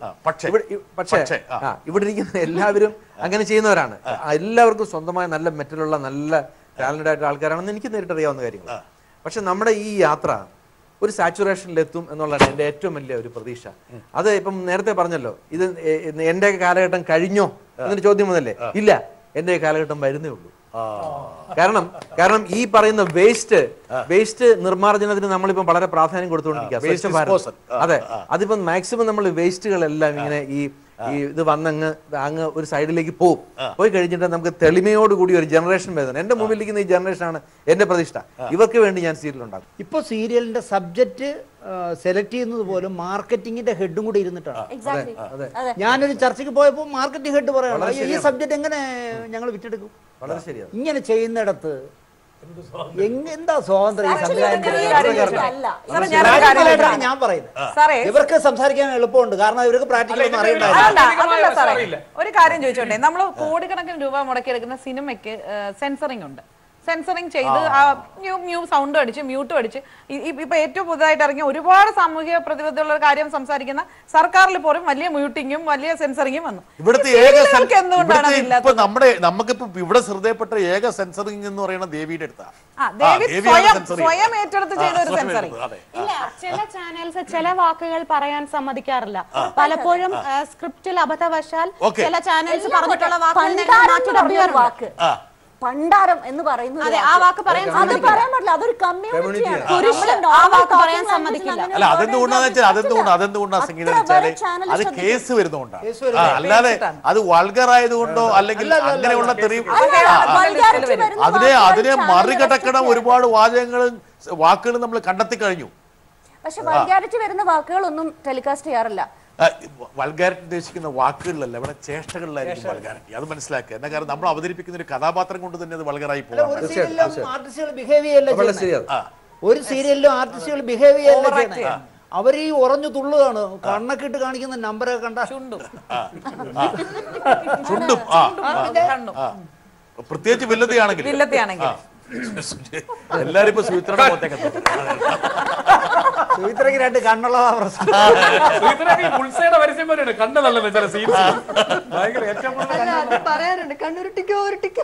അങ്ങനെയാണ് സംവിധാനം പറയുന്നത്. നമ്മള് ലൊക്കേഷനിൽ എത്തിക്കഴിഞ്ഞാൽ മുന്നേ കണ്ണുരുട്ടി തുടങ്ങണം. അങ്ങനെയാണോ? അല്ല, സുചിത്രയുടെ ഈ ഭാവങ്ങളിലുള്ള ഈ വില്ലത്തരം വർദ്ധിപ്പിക്കാൻ വേണ്ടിയിട്ട് എന്താണ് സംവിധായകൻ സുചിത്രയോട് പറയുന്നത്? ആണെങ്കിലും പറഞ്ഞാട്ടെ, എങ്ങനെയാണ് ഏത് രീതിയിലാണ് നമ്മൾ അതിന്റെ ആ ഒരു വില്ലത്തിന്റെ വർദ്ധിപ്പിക്കാൻ വേണ്ടിട്ട് പറഞ്ഞു തരാറുണ്ട്. നല്ലപോലെ പറഞ്ഞു തരും, ഇങ്ങനെ ചെയ്യണം, അത് അവിടെ ഇങ്ങനെ പറഞ്ഞാലേ പറ്റുള്ളൂ, അങ്ങനെ പറഞ്ഞു തന്നെ ചെയ്യിപ്പിച്ചെടുത്തു. അപ്പൊ അത് നമ്മുടെ ആയുധം കണ്ണാണോ? എന്നെ ഇപ്പൊ അവിടെ കണ്ണുരുട്ടലും കൊണ്ടാണ്. ശരത്ത് മിനി സ്ക്രീനിൽ മാത്രമല്ല സിനിമയിലും സ്ഥാനം പിടിച്ചിട്ടുള്ള ആളാണ്. ശരത്തിന്റെ ഒരു കംഫർട്ട് എന്ന് പറയുന്നത് ഈ പറയുന്ന ഈ കളവാണോ, ഈ സീരിയലിന്റെ കളവാണോ, എന്താണ്? ഞാൻ എന്താ വെച്ചാല് എനിക്ക് ഒരുപാട് നല്ല കഥാപാത്രങ്ങൾ ചെയ്യാൻ പറ്റിയിട്ടുണ്ട് സീരിയലില്. നേരത്തെ മാധവൻകുട്ടി സാർ പറഞ്ഞ പോലെ തന്നെ ഇപ്പൊ അങ്ങാടിപ്പാട്ട് എന്ന് പറഞ്ഞൊരു സീരിയൽ ഉണ്ടായിരുന്നു. PR നാഥൻ സാറിന്റെ ഉജ്ജ്വലമായ സ്ക്രിപ്റ്റ്, ഗോപിനാഥ് സാറിന്റെ ഡയറക്ഷൻ. അപ്പൊ അത്തരം നല്ല നല്ല ഒരുപാട് കഥാപാത്രങ്ങൾ എനിക്ക് സീരിയലിൽ ചെയ്യാൻ പറ്റിയിട്ടുണ്ട്. MT സാറിന്റെ നോവല് ഞാൻ അഭിനയിച്ചിട്ടുണ്ട്. അപ്പോൾ അതിൽ നിന്ന് നേരത്തെ ഇപ്പോൾ കാലം മാറുന്ന ഒരു ഘട്ടമാണിത്. അപ്പോൾ അതിൽ നിന്ന് നേരത്തെ സംഗീത പറഞ്ഞ പോലെ ആ ദൂരദർശനിൽ നിന്ന് നേരെ ഇവിടേക്ക് എത്തി, പ്രൈവറ്റ് ചാനൽസിലേക്ക് എത്തി. അപ്പോൾ ഒരുപാട് ചെറിയ മാനസികമായിട്ടുള്ള സംഘർഷങ്ങൾ എനിക്ക് ഉണ്ടായിട്ടുണ്ട്. എങ്കിലും എനിക്ക് വേറെ തൊഴിലറിയില്ല. എനിക്ക് എൻ്റെ മക്കളെയും എൻ്റെ കുട്ടികളെയും എൻ്റെ ഫാമിലി ഉണ്ടാകണം. ഞാൻ വീട് വെച്ചതും എനിക്ക് കാർ വാങ്ങിയതും ഒക്കെ എനിക്ക് 3-4 സീരിയൽസിന്റെ കാശ് കൊണ്ടാണ്. അപ്പോൾ ഒരിക്കലും ഞാൻ സീരിയലിനെ തള്ളി പറയില്ല. നമുക്ക് വേണ്ടത് ഇത്രയേ ഉള്ളൂ. ഇതിനൊരു പരിഹാരം എന്ന് പറയാൻ ഇപ്പൊ അദ്ദേഹം പറഞ്ഞ പോലെ നമ്മൾ ശ്രദ്ധിക്കണം. നമ്മൾ സൈക്കോളജിസ്റ്റ് പറഞ്ഞ പോലെ നമ്മൾ ശ്രദ്ധിക്കുക, നമ്മൾ ഏതാണ് കാണേണ്ടത്. നമുക്ക് ഇഷ്ടപ്പെട്ടതാണെങ്കിൽ നമ്മൾ കാണാം, വേണ്ടാന്നുണ്ടെങ്കിൽ വേണ്ടാന്ന് വെക്കാനുള്ളൊരു ബുദ്ധി, ഒരു മനസ്സ് നമ്മൾ കാണിച്ചെടുക്കണം. അല്ലെങ്കിൽ അതാണ് എനിക്ക് പ്രേക്ഷകരോടും അഭ്യർത്ഥിക്കാനുള്ളത്. അതായത് കേരള സമൂഹം പരിപൂർണമായിട്ട് ഈ പറഞ്ഞ പോലെ പുറത്താക്കിയിരുന്ന പ്രേതങ്ങളും എല്ലാ ബാധകളൊക്കെ പിന്നീട് നമ്മുടെ കുടുംബങ്ങളിലേക്ക് എത്തി. കിഷോറെ തിരിച്ചു കൊണ്ടുവന്നു. എവിടുന്നാണ് ഇവന്മാരെ കൊണ്ടുവന്നെന്ന് മാത്രമേ എനിക്ക്. അല്ല, അതിന്റെ ഒരു കൊച്ചു കഥ പറയാം. ഞാൻ എൻ്റെ ഒരു കൂട്ടുകാരനോട് കള്ളിയങ്കാട്ട് നീലി എന്ന് പറഞ്ഞ പടം സെക്കൻഡ് ഷോ കണ്ടിട്ട് നേരം വെളുക്കുന്നവരെ തമ്പാനൂർ ബസ് സ്റ്റാൻഡിൽ ഇരുന്നു. നേരം വെളുത്തിട്ട് വീട്ടിൽ പോയി പേടിച്ചിട്ട്. പക്ഷേ ഞാൻ എൻ്റെ മകനെ ആകാശഗംഗ എന്ന് പറഞ്ഞ പടം കാണിക്കാൻ കൊണ്ടുപോയപ്പോൾ DTS ഒക്കെ അല്ലേ, അപ്പോൾ അതിലെ മോർഫിംഗ് ഒക്കെ വരുമ്പോൾ എൻ്റെ മകൻ 3 വയസ്സുള്ള മകൻ പേടിക്കുമെന്ന് എനിക്കൊരു തോന്നലുണ്ടായിരുന്നു. അതുകൊണ്ട് ഞാനിങ്ങനെ ഡൈവേർട്ട് ചെയ്ത് പോകാൻ വേണ്ടി അവൻ്റെ വേറെ ചില കാര്യങ്ങൾ പറഞ്ഞിരുന്നു. അതിൽ ആ മയൂരി എന്ന് പറഞ്ഞ നടി പെട്ടെന്ന് പൂച്ചയായി മാറിയപ്പോൾ അവൻ എൻ്റെ പറഞ്ഞു, മാമി അതാ പൂച്ചയായി. ആ ആസ്വാദന ബോധം ഇപ്പം അങ്ങനെ പോയി. അതുകൊണ്ട് എന്താ പറയുക, രാജസേനൻ ചെയ്തൊരു പടത്തിൽ എൻ്റെ കഴിഞ്ഞ സീരിയലിൽ അഭിനയിച്ച രാജശ്രീ പ്രേതമായിട്ട് വന്നിട്ട് സുരേഷ് ഗോപിയുടെ കൂടെ ഇരുന്ന് ഇഡലി തിന്നുന്ന കാലമാണ്. അതുകൊണ്ട് ഇപ്പൊ പ്രേതങ്ങളെ വിലയില്ല. പ്രേതങ്ങൾ നമ്മുടെ സന്തത സഹചാരികളായി മാറി. വെള്ള സാരി കൊടുത്ത് നടന്നാൽ ആളുകൾ പോവും.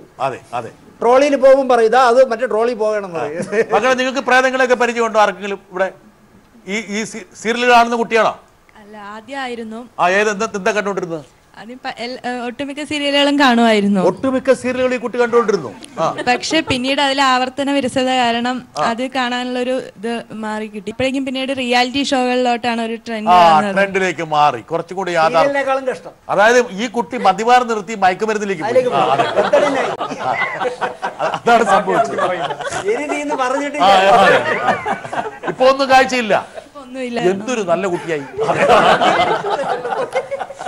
ഇപ്പോഴാണ് ഈ കുട്ടിയുടെ സ്വഭാവം പരിപൂർണമായും നവീകരിക്കപ്പെട്ടു. എലിയെ പേടിച്ച് ഇല്ലം ചുടുന്ന ഒരു അതാണ് നമ്മൾ കണ്ടുവരുന്നത്. കാരണം മലയാളികളുടെ ആറ്റിറ്റ്യൂഡ് മാറുന്നതിനെ സീരിയലിനെ ബ്ലെയിം ചെയ്യാന്നുള്ളത് അടിസ്ഥാനരഹിതമാണ്. ബ്ലെയിം ചെയ്യാൻ പാടില്ല. അഡ്വക്കേറ്റ് സമീറക്കെതിരെയുള്ള ആഞ്ഞടിക്കലാണ്. കാരണം ഞാനൊരു നഴ്സിംഗ് സ്റ്റുഡന്റ് ആണ്. ഓഫ്കോഴ്സ് ഞാൻ സൈക്കോളജി സൈക്കാട്രി ഒക്കെ പഠിക്കുന്ന ഒരു സ്റ്റുഡന്റ് ആണ്.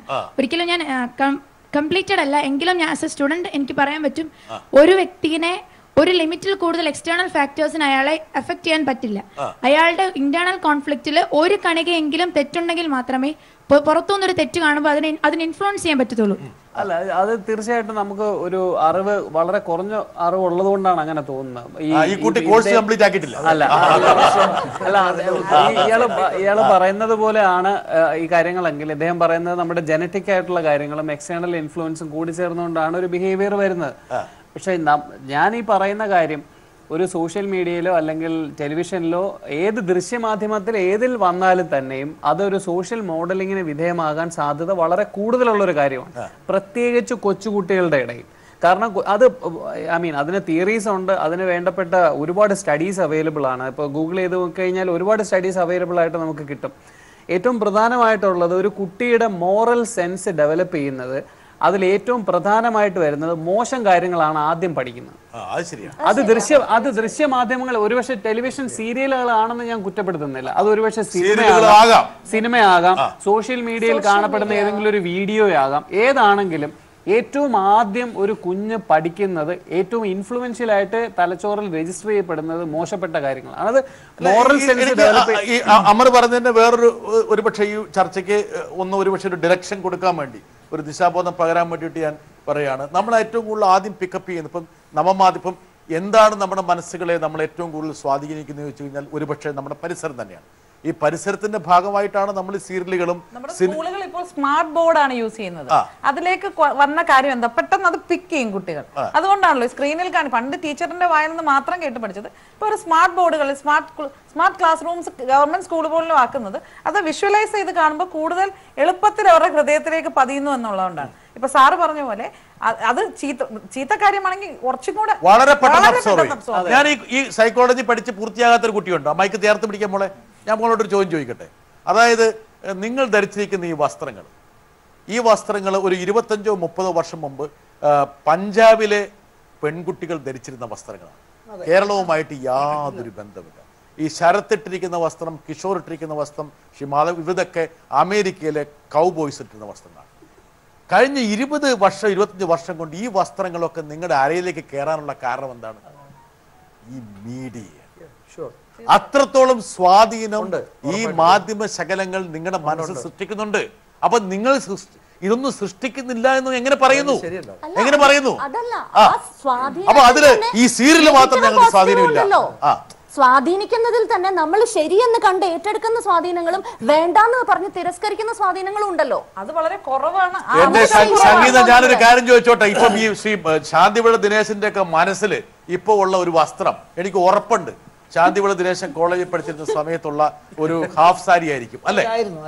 എപ്പോഴും മനസ്സിലിങ്ങനെ കിടക്കുകയാണ്.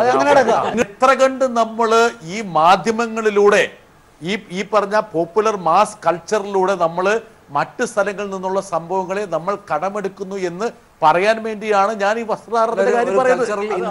ഇൻവേഷൻ ഉണ്ട്. അതുകൊണ്ട് നിങ്ങൾ ഉദാഹരണം നിങ്ങളുടെ സീരിയലിൽ നിങ്ങൾ കാണിക്കുന്ന ഒരു ഭക്ഷണ പദാർത്ഥം ഞാൻ 100% പറയട്ടെ, ആ ഒരു കഥാപാത്രവുമായി താതാത്മ്യം പ്രാപിക്കുന്ന ആ വീട്ടമ്മ പിറ്റേ ദിവസം ട്രൈ ചെയ്യണം. ഇല്ലേ സുചിത്ര? ഇല്ലേ? അവിടെയാണ് നമുക്ക് ചോയ്സസ്. അവൻ ഈ കിഷോർ ഇതൊക്കെ കളഞ്ഞു. ഇത് കള്ള് ഷാപ്പിൽ നിന്ന് കള്ള് കുടിക്കുന്ന പാട്ടും പാടി അങ്ങ് പോയി. അതിനോട് നമ്മൾ നിലപാടുകളുള്ള ആളാണ്. നോന്ന് പറയേണ്ടടുത്ത് നമുക്ക് നോന്ന് പറയാനും ഫുഡ് പരിപാടിയും ആരും കണ്ടിട്ട് ഒന്നും ഉണ്ടാക്കി നോക്കണ്ടെന്നാണോ?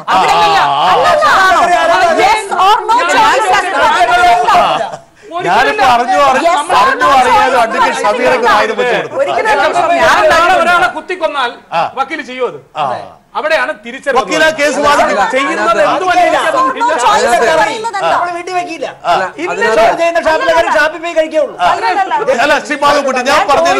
വളരെ കറക്റ്റാണ്. അതായത് മനഃശാസ്ത്ര വിദഗ്ധൻ പറഞ്ഞതിനകത്ത് വളരെ കാര്യമുണ്ട്. ഉദാഹരണത്തിന് ദൃശ്യം എന്നൊരു cinema, it's an outstanding movie. അതിന് ആർക്കും യാതൊരു പരാതിയില്ല. ഭയങ്കരമായ സക്സസ് ആയിരുന്നു, ഭയങ്കരമായ പെർഫോമൻസ് ആണ്, നല്ല സ്ക്രിപ്റ്റിംഗ് ആണ്, നല്ല ഡയറക്ഷനാണ്. ദൃശ്യം മോഡലിൽ പല കൊലപാതകങ്ങളും കേരളത്തിൽ നടന്നിട്ടുണ്ട്. അപ്പോൾ ഈ കേരളത്തിലുള്ള എല്ലാ ആൾക്കാരും, ഞങ്ങളെല്ലാവരും, ഇപ്പം ഞാനും ശാന്തി വിളിച്ചതിന് ശേഷം അപ്പുറത്തേക്ക് ഞങ്ങളെല്ലാവരും നാളെ രാവിലെ ഒരു മോഹൻലാലിലോട്ട് ടിക്കറ്റ് ഒക്കെ എടുത്ത് മറ്റെടുത്ത് പോയി ഒരാളെ കൊല്ലാൻ പ്ലാൻ ചെയ്യാൻ പോവില്ല. കൊല്ലേണ്ടവനുണ്ട്, അവൻ കൊല്ലും. അവന് കൊടുക്കാവുന്ന ഏറ്റവും മനോഹരമായ ഒരു കോഴ്സാണ്. ഒരു കോഴ്സാണ്, പക്ഷെ അത് വേറെ രീതിയിലായിരിക്കും. ഇത്രയും ആളുടെ ബ്യൂട്ടിഫുൾ ആൻഡ് വെൽ ക്രാഫ്റ്റഡ് ആയിട്ടുള്ള ഒരു മർഡർ നടന്നിരിക്കുന്നു. അപ്പൊ സ്വാധീനമുണ്ട്.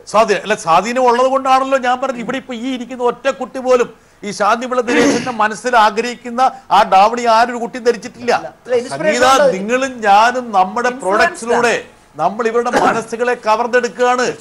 ഞാൻ ഒറ്റ കാര്യം കൂടെ ചോദിച്ചോട്ടെ, സ്ഫടികം പോലുള്ള ഒരു മനസ്സ്, അതായത് ഒരു ക്രിസ്റ്റൽ പാത്രമാണ് നമ്മുടെ മനുഷ്യന്റെ മനസ്സ്. അത്രത്തോളം സംരക്ഷിക്കേണ്ട മനസ്സുകളെ നിങ്ങൾ വിപണിക്ക് വേണ്ടി വിട്ടുകൊടുക്കണോ വേണ്ടോ എന്നൊരു ചോദ്യമുണ്ട്. ആ ചോദ്യത്തിന് ഉത്തരം പറ. ശരത്ത് ഉത്തരം പറ. അത് ഞാൻ ഉത്തരം പറയേണ്ടതാണോ? അല്ല, നിങ്ങളൊക്കെ ഇങ്ങനെ അമ്മാരെ ആടിക്കൊണ്ടിരിക്കണേ. വളരെ റെലവന്റ് ആണ് വെരി റെലവന്റ് ക്വസ്റ്റ്യൻ. ഞാൻ അതുകൊണ്ടാണ് പറഞ്ഞത് ഇതിലൊരു തിരിച്ചറിവ്. കാരണം ഞങ്ങൾക്കിപ്പോ ഇനി മാഡം എത്ര പറഞ്ഞാലും ശരി, ഞങ്ങൾക്കൊരു പരിമിതിയുണ്ട്. ഞാൻ നേരത്തെ പറഞ്ഞ പോലെ ഇതിനപ്പുറം ചെയ്യാൻ കെൽപ്പുള്ള സംവിധായകരാണ് ഈ ഇരിക്കുന്നത്. പക്ഷെ അവരിന് വരാൻ പോകുന്ന ഒരു കാര്യത്തെ കുറിച്ചാണ് ശ്രീ മാധവൻകുട്ടി ചിന്തിക്കുന്നത്. അല്ലല്ല, മാധവൻകുട്ടി സാറിന്റെ സിനിമയിലും ഞാൻ ഡബ് ചെയ്തിട്ടുണ്ട്, അദ്ദേഹത്തിന്റെ ഒരു സീരിയലിലും ഞാൻ അഭിനയിച്ചിട്ടുണ്ട്. അതിലൊന്നും ഈ പറയുന്ന പ്രശ്നങ്ങൾ ഉണ്ടായിരുന്നില്ല. വളരെ സത്യസന്ധമായിട്ട് നല്ല കഥാപാത്രങ്ങൾ ചെയ്ത് എനിക്ക് ചെയ്യാൻ പറ്റും. ഈ പറയുന്ന പ്രശ്നങ്ങൾ ഉണ്ടായിരുന്നില്ല. അതായത് അല്ല, ഇത് ഞാൻ അംഗീകരിച്ചതാണ്. ഞാൻ എന്റെ മക്കളെ കാണിക്കാതിരിക്കണമെങ്കിൽ എനിക്കൊരു തോന്നലുണ്ട്, അത് കണ്ടാൽ ശരിയാവില്ല. അത് നമ്മുടെ സമൂഹത്തിൽ നടക്കുന്നതല്ല. പ്രായം വരെ, അത് കഴിഞ്ഞാൽ they should be able to decide. അവർ തീരുമാനിക്കണം, തിരിച്ചറിവ് ഉണ്ടാവണം. അത് കഴിഞ്ഞാൽ അപ്പൊ അതുകൊണ്ട് എനിക്ക് ഈ ക്വസ്റ്റ്യന് ഉത്തരം പറയേണ്ട ആള് സൈക്കോളജിസ്റ്റ് ആണ്. എങ്ങനെയാണ് ഒരു പ്രേക്ഷകൻ ഒരു സീരിയലിനെ എങ്ങനെയാണ് കാണേണ്ടത്, എങ്ങനെയാണ് നിർവചിക്കേണ്ടത്, അതിനുള്ള വഴികൾ പറഞ്ഞു തരേണ്ടത്. ഒരു സൈക്കോളജി അദ്ദേഹത്തിന്റെ അടുത്തേക്ക് വരുന്ന ഒരു രോഗിയല്ലേ അദ്ദേഹത്തിന്? അല്ലല്ലോ, ഇപ്പൊ കണ്ടത് ഈ മുത്തശ്ശിയില്ലേ, ഈ മുത്തശ്ശി ഇത്രത്തോളം ആഴ്ന്നിറങ്ങി കാണുമ്പോൾ എങ്ങനെയാണ് അത് കാണരുതെന്ന് പറയാനുള്ള ഒരു ഉത്തരവാദിത്തം, അല്ലെങ്കിൽ അതിനൊരു വഴി കാണിച്ചു തരേണ്ടത്. ഞാനൊരു കാര്യം ഇടയ്ക്ക് സൂചിപ്പിച്ചോട്ടെ, നമ്മൾ ഈ ഡിസ്കഷൻ ഇങ്ങനെ പോകുമ്പോൾ നമ്മൾ ഒരു കാര്യം മനസ്സിലാക്കാനുള്ളത്, നമ്മൾ പല കാര്യങ്ങളിലും തീരുമാനം എടുക്കുന്നത് ശരിക്കും നമ്മുടെ ഉള്ളിലുള്ള ഒരു സെൻസ് ഓഫ് റെസ്പോൺസിബിലിറ്റി വെച്ചിട്ടല്ല. കാരണം ഇപ്പോൾ ഉദാഹരണത്തിന് ഒരു പ്രോഡക്റ്റ് നമ്മൾ മാർക്കറ്റിൽ പോയി വാങ്ങുന്നു എന്ന് വിചാരിക്കുക. ഞാൻ സ്പെസിഫിക് ആയിട്ട് പറഞ്ഞ ആപ്പിളിൻ്റെ ഒരു പ്രോഡക്റ്റ് മേടിക്കുന്നു. പലരും ആപ്പിളിൻ്റെ പ്രോഡക്റ്റ് മേടിക്കുന്നത് ആപ്പിളിനോടുള്ള സ്നേഹം കൊണ്ടല്ല. പല സ്ഥലങ്ങളിലും നമുക്കൊരു ഇമേജ് ബിൽട്ടപ്പ് ചെയ്യുന്നതിന് വേണ്ടിയിട്ടാണ് ആ പ്രോഡക്റ്റ് ഉപയോഗിക്കുന്നത്. ഞാൻ ആപ്പിളിനെ ടാർഗറ്റ് ചെയ്ത് പറയുന്നതല്ല. അതിനേക്കാൾ വളരെ നല്ല പ്രോഡക്റ്റ് അവൈലബിൾ ആണെങ്കിൽ പോലും നമ്മൾ അതിലേക്ക് പോയി വിരൽ ചൂണ്ടി ഇത് വേണം എന്ന് ആവശ്യപ്പെടുന്നത്. 1 ലക്ഷം രൂപ കൊടുത്ത് ഫോൺ മേടിക്കുന്നത് നമ്മൾ അത് ഉപയോഗിക്കാൻ കെൽപ്പുള്ള ആളാണെന്ന് മറ്റൊരാളെ ബോധ്യപ്പെടുത്തുന്നതിന് വേണ്ടിയിട്ടാണ്. ഇത് ഒരു മെന്റൽ ഇമേജായി പരസ്യങ്ങളിലൂടെ നമ്മുടെ ഉള്ളിലെത്തി നമ്മളെ സ്വാധീനിക്കുന്നത് കൊണ്ടാണ് നമ്മൾ അങ്ങനെ ചെയ്യുന്നത്. അതെ, ടെലിവിഷൻ സീരിയലുകളാണെങ്കിലും ഒരു സിനിമയാണെങ്കിലും ചെയ്യുന്നത് ഇതേ കാര്യം തന്നെയാണ് ചെയ്യുന്നത്. ഒരു കൊച്ചുകുട്ടിയെ ഉപദ്രവിക്കുന്നു എന്ന് കാണുന്ന എല്ലാവരും പോയി കൊച്ചുകുട്ടികളെ നാളെ മുതൽ ഉപദ്രവിക്കാൻ പോകില്ല. പക്ഷേ എന്തെങ്കിലും ഒരു അവസരം വന്നാൽ നമ്മുടെ റെഫറൻസ് പോയിന്റ് എന്ന് പറയുന്നത് പെട്ടെന്ന് അത് അതിന് 100% ഉറപ്പാണ്. കാരണം ഇപ്പൊ സൈക്കോളജിയിൽ മനസ്സിലൊരു ദുഷ്ടിയാകാൻ ആഗ്രഹിക്കുന്ന ഒരു പെൺകുട്ടിയെ ആദ്യം മനസ്സിലേക്ക് ആവാഹിക്കാൻ പോകുന്ന ഒരു രൂപം എന്ന് പറഞ്ഞാൽ സുചിത്രയുടെ രൂപമായിരിക്കും. അല്ല, എനിക്ക് അപ്പോഴും എനിക്ക് പറയാറുണ്ട്, അല്ല, ഒരു യെസ് ഓർ നോ ചോയ്സ് എന്നൊരു സാധനം ഇല്ലേ അപ്പോഴും? എന്തോന്ന് ചോയ്സ്? ഈ സംഗീതം, നമ്മുടെ മനസ്സെന്ന് പറയുന്നത് നിങ്ങൾ വിചാരിക്കുന്ന പോലെ അത്ര ശരിതെറ്റുകളുടെ കമ്പാർട്ട്മെന്റിലൂടെ പോകുന്നതല്ല. ഞാൻ പറയുന്നത് അങ്ങനെ ഒരു കുട്ടിയെ ഉപദ്രവിക്കാനുള്ള ഒരു സിറ്റുവേഷൻ കിട്ടുമ്പോ ഉടനെ എന്റെ മനസ്സിൽ മറ്റേ വിഷ്വൽ ഉണ്ടല്ലോ, എന്നാ പിന്നെ ഞാൻ ഉപദ്രവിച്ചേക്കാം എന്ന് വിചാരിക്കുന്ന ഒരു മനസ്സ് ഒരു സെക്കൻഡ് സംഗീത, നമ്മളിപ്പോൾ ഉദാഹരണം നമ്മളെങ്ങനെയാണ് നമ്മുടെ പരിസരമാണ് നമ്മളെ സ്വാധീനിക്കുന്നത്. എനിക്ക് ദേവിയോട് ചോദിക്കാനുള്ളത്, ഈ ഡബ്ബിങ്ങിന് ഒരു സ്വാഭാവികമായിട്ടും ഇപ്പം പണ്ട് വളരെ ക്രൂഡായിട്ടാണ് നമ്മുടെ ആൾക്കാർ, ഇപ്പോൾ ഒരുപാട് മാറ്റങ്ങൾ വന്നിരിക്കുന്നു. പല ടേംസും ഇപ്പം മെഡിക്കൽ ടേംസ് ആണെങ്കിൽ അല്ലെങ്കിൽ മറ്റ് ടേംസ് ആണെങ്കിൽ എത്രത്തോളം നമ്മുടെ പ്രേക്ഷകരെ മിസ്ലീഡ് ചെയ്യുന്ന രീതിയിൽ ഒരു തരത്തിലും ഗന്ധവും ഗുന്തവും ഇല്ലാത്ത രീതിയിലാണ് പല വാക്കുകൾ ഉപയോഗിക്കുന്നത്. അല്ല, ഈ ഇന്ന് ആൾക്കാർക്ക് ഒരു ഗുണമുണ്ട്, ആ വാക്ക് കേട്ട ഉടനെ ഗൂഗിൾ ചെയ്ത് നോക്കും. അതെ അതെ, നമ്മൾ ഡബ് ചെയ്യുമ്പോൾ ഇപ്പൊ പുരാണമാണെങ്കിൽ പോലും ഒരു തെറ്റായ കാര്യമാണ് നമ്മൾ ഡബ് ചെയ്യുന്നതെങ്കിൽ ഇപ്പൊ ഈ യൂട്യൂബും ഹോട്ട്സ്റ്റാറും ഒക്കെ ഉള്ളത് കൊണ്ട് തന്നെ ഇമ്മീഡിയറ്റ്ലി കമന്റ്സ് വരും. അതുകൊണ്ട് തന്നെ വളരെയധികം ശ്രദ്ധിച്ചാണ്, മാക്സിമം ഭാഗപ്പിഴകൾ വരാതിരിക്കാൻ ശ്രദ്ധിച്ചാണ് ഡബ് ചെയ്യുന്നത്. ചില വാക്കുകളുടെ പ്രൊനൗൺസിയേഷനിൽ നമുക്ക് സംശയം വന്നാൽ പ്രൊനൗൺസിയേഷൻ ഗൂഗിളിൽ ചെക്ക് ചെയ്തതിന് ശേഷം മാത്രമേ ചെയ്യാറുള്ളൂ. ഈ ഇടയ്ക്കൊരു സീരിയലിൽ ഒരു മെഡിക്കൽ ടേം തെറ്റായി ഉപയോഗിച്ചതിന് ആ മനുഷ്യൻ പാവം ഒരുപാട് പഴി കേൾക്കേണ്ടി വന്നു യൂട്യൂബ് കമന്റ്സിലൂടെ. അപ്പോൾ വളരെയധികം ഇൻ കേസ് ഞാൻ ഡബ് ചെയ്യുന്ന സമയം, ഞാനെന്ന് മാത്രമല്ല മിക്ക ഡബിങ് ആർട്ടിസ്റ്റുകളും സംശയം വന്നാൽ ഒന്നുകിൽ ഗൂഗിൾ ചെയ്തിട്ട് നമുക്കത് കിട്ടുന്നില്ല എന്നുണ്ടെങ്കിൽ പല പ്രൊഫസേഴ്സിനെയും, ഞാൻ എൻ്റെ പ്രൊഫസേഴ്സിനെയൊക്കെ വിളിച്ച് ചോദിക്കാറുണ്ട്. ചില മലയാളം വാക്കുകളിൽ സംശയം വരുമ്പോൾ ചോദിക്കാറുണ്ട്, അലിയാർ സാറിനോട് ചോദിക്കാറുണ്ട്. അപ്പോൾ വളരെ ശ്രദ്ധിച്ചു വേണം നമ്മൾ ഡബ് ചെയ്യാനായിട്ട്.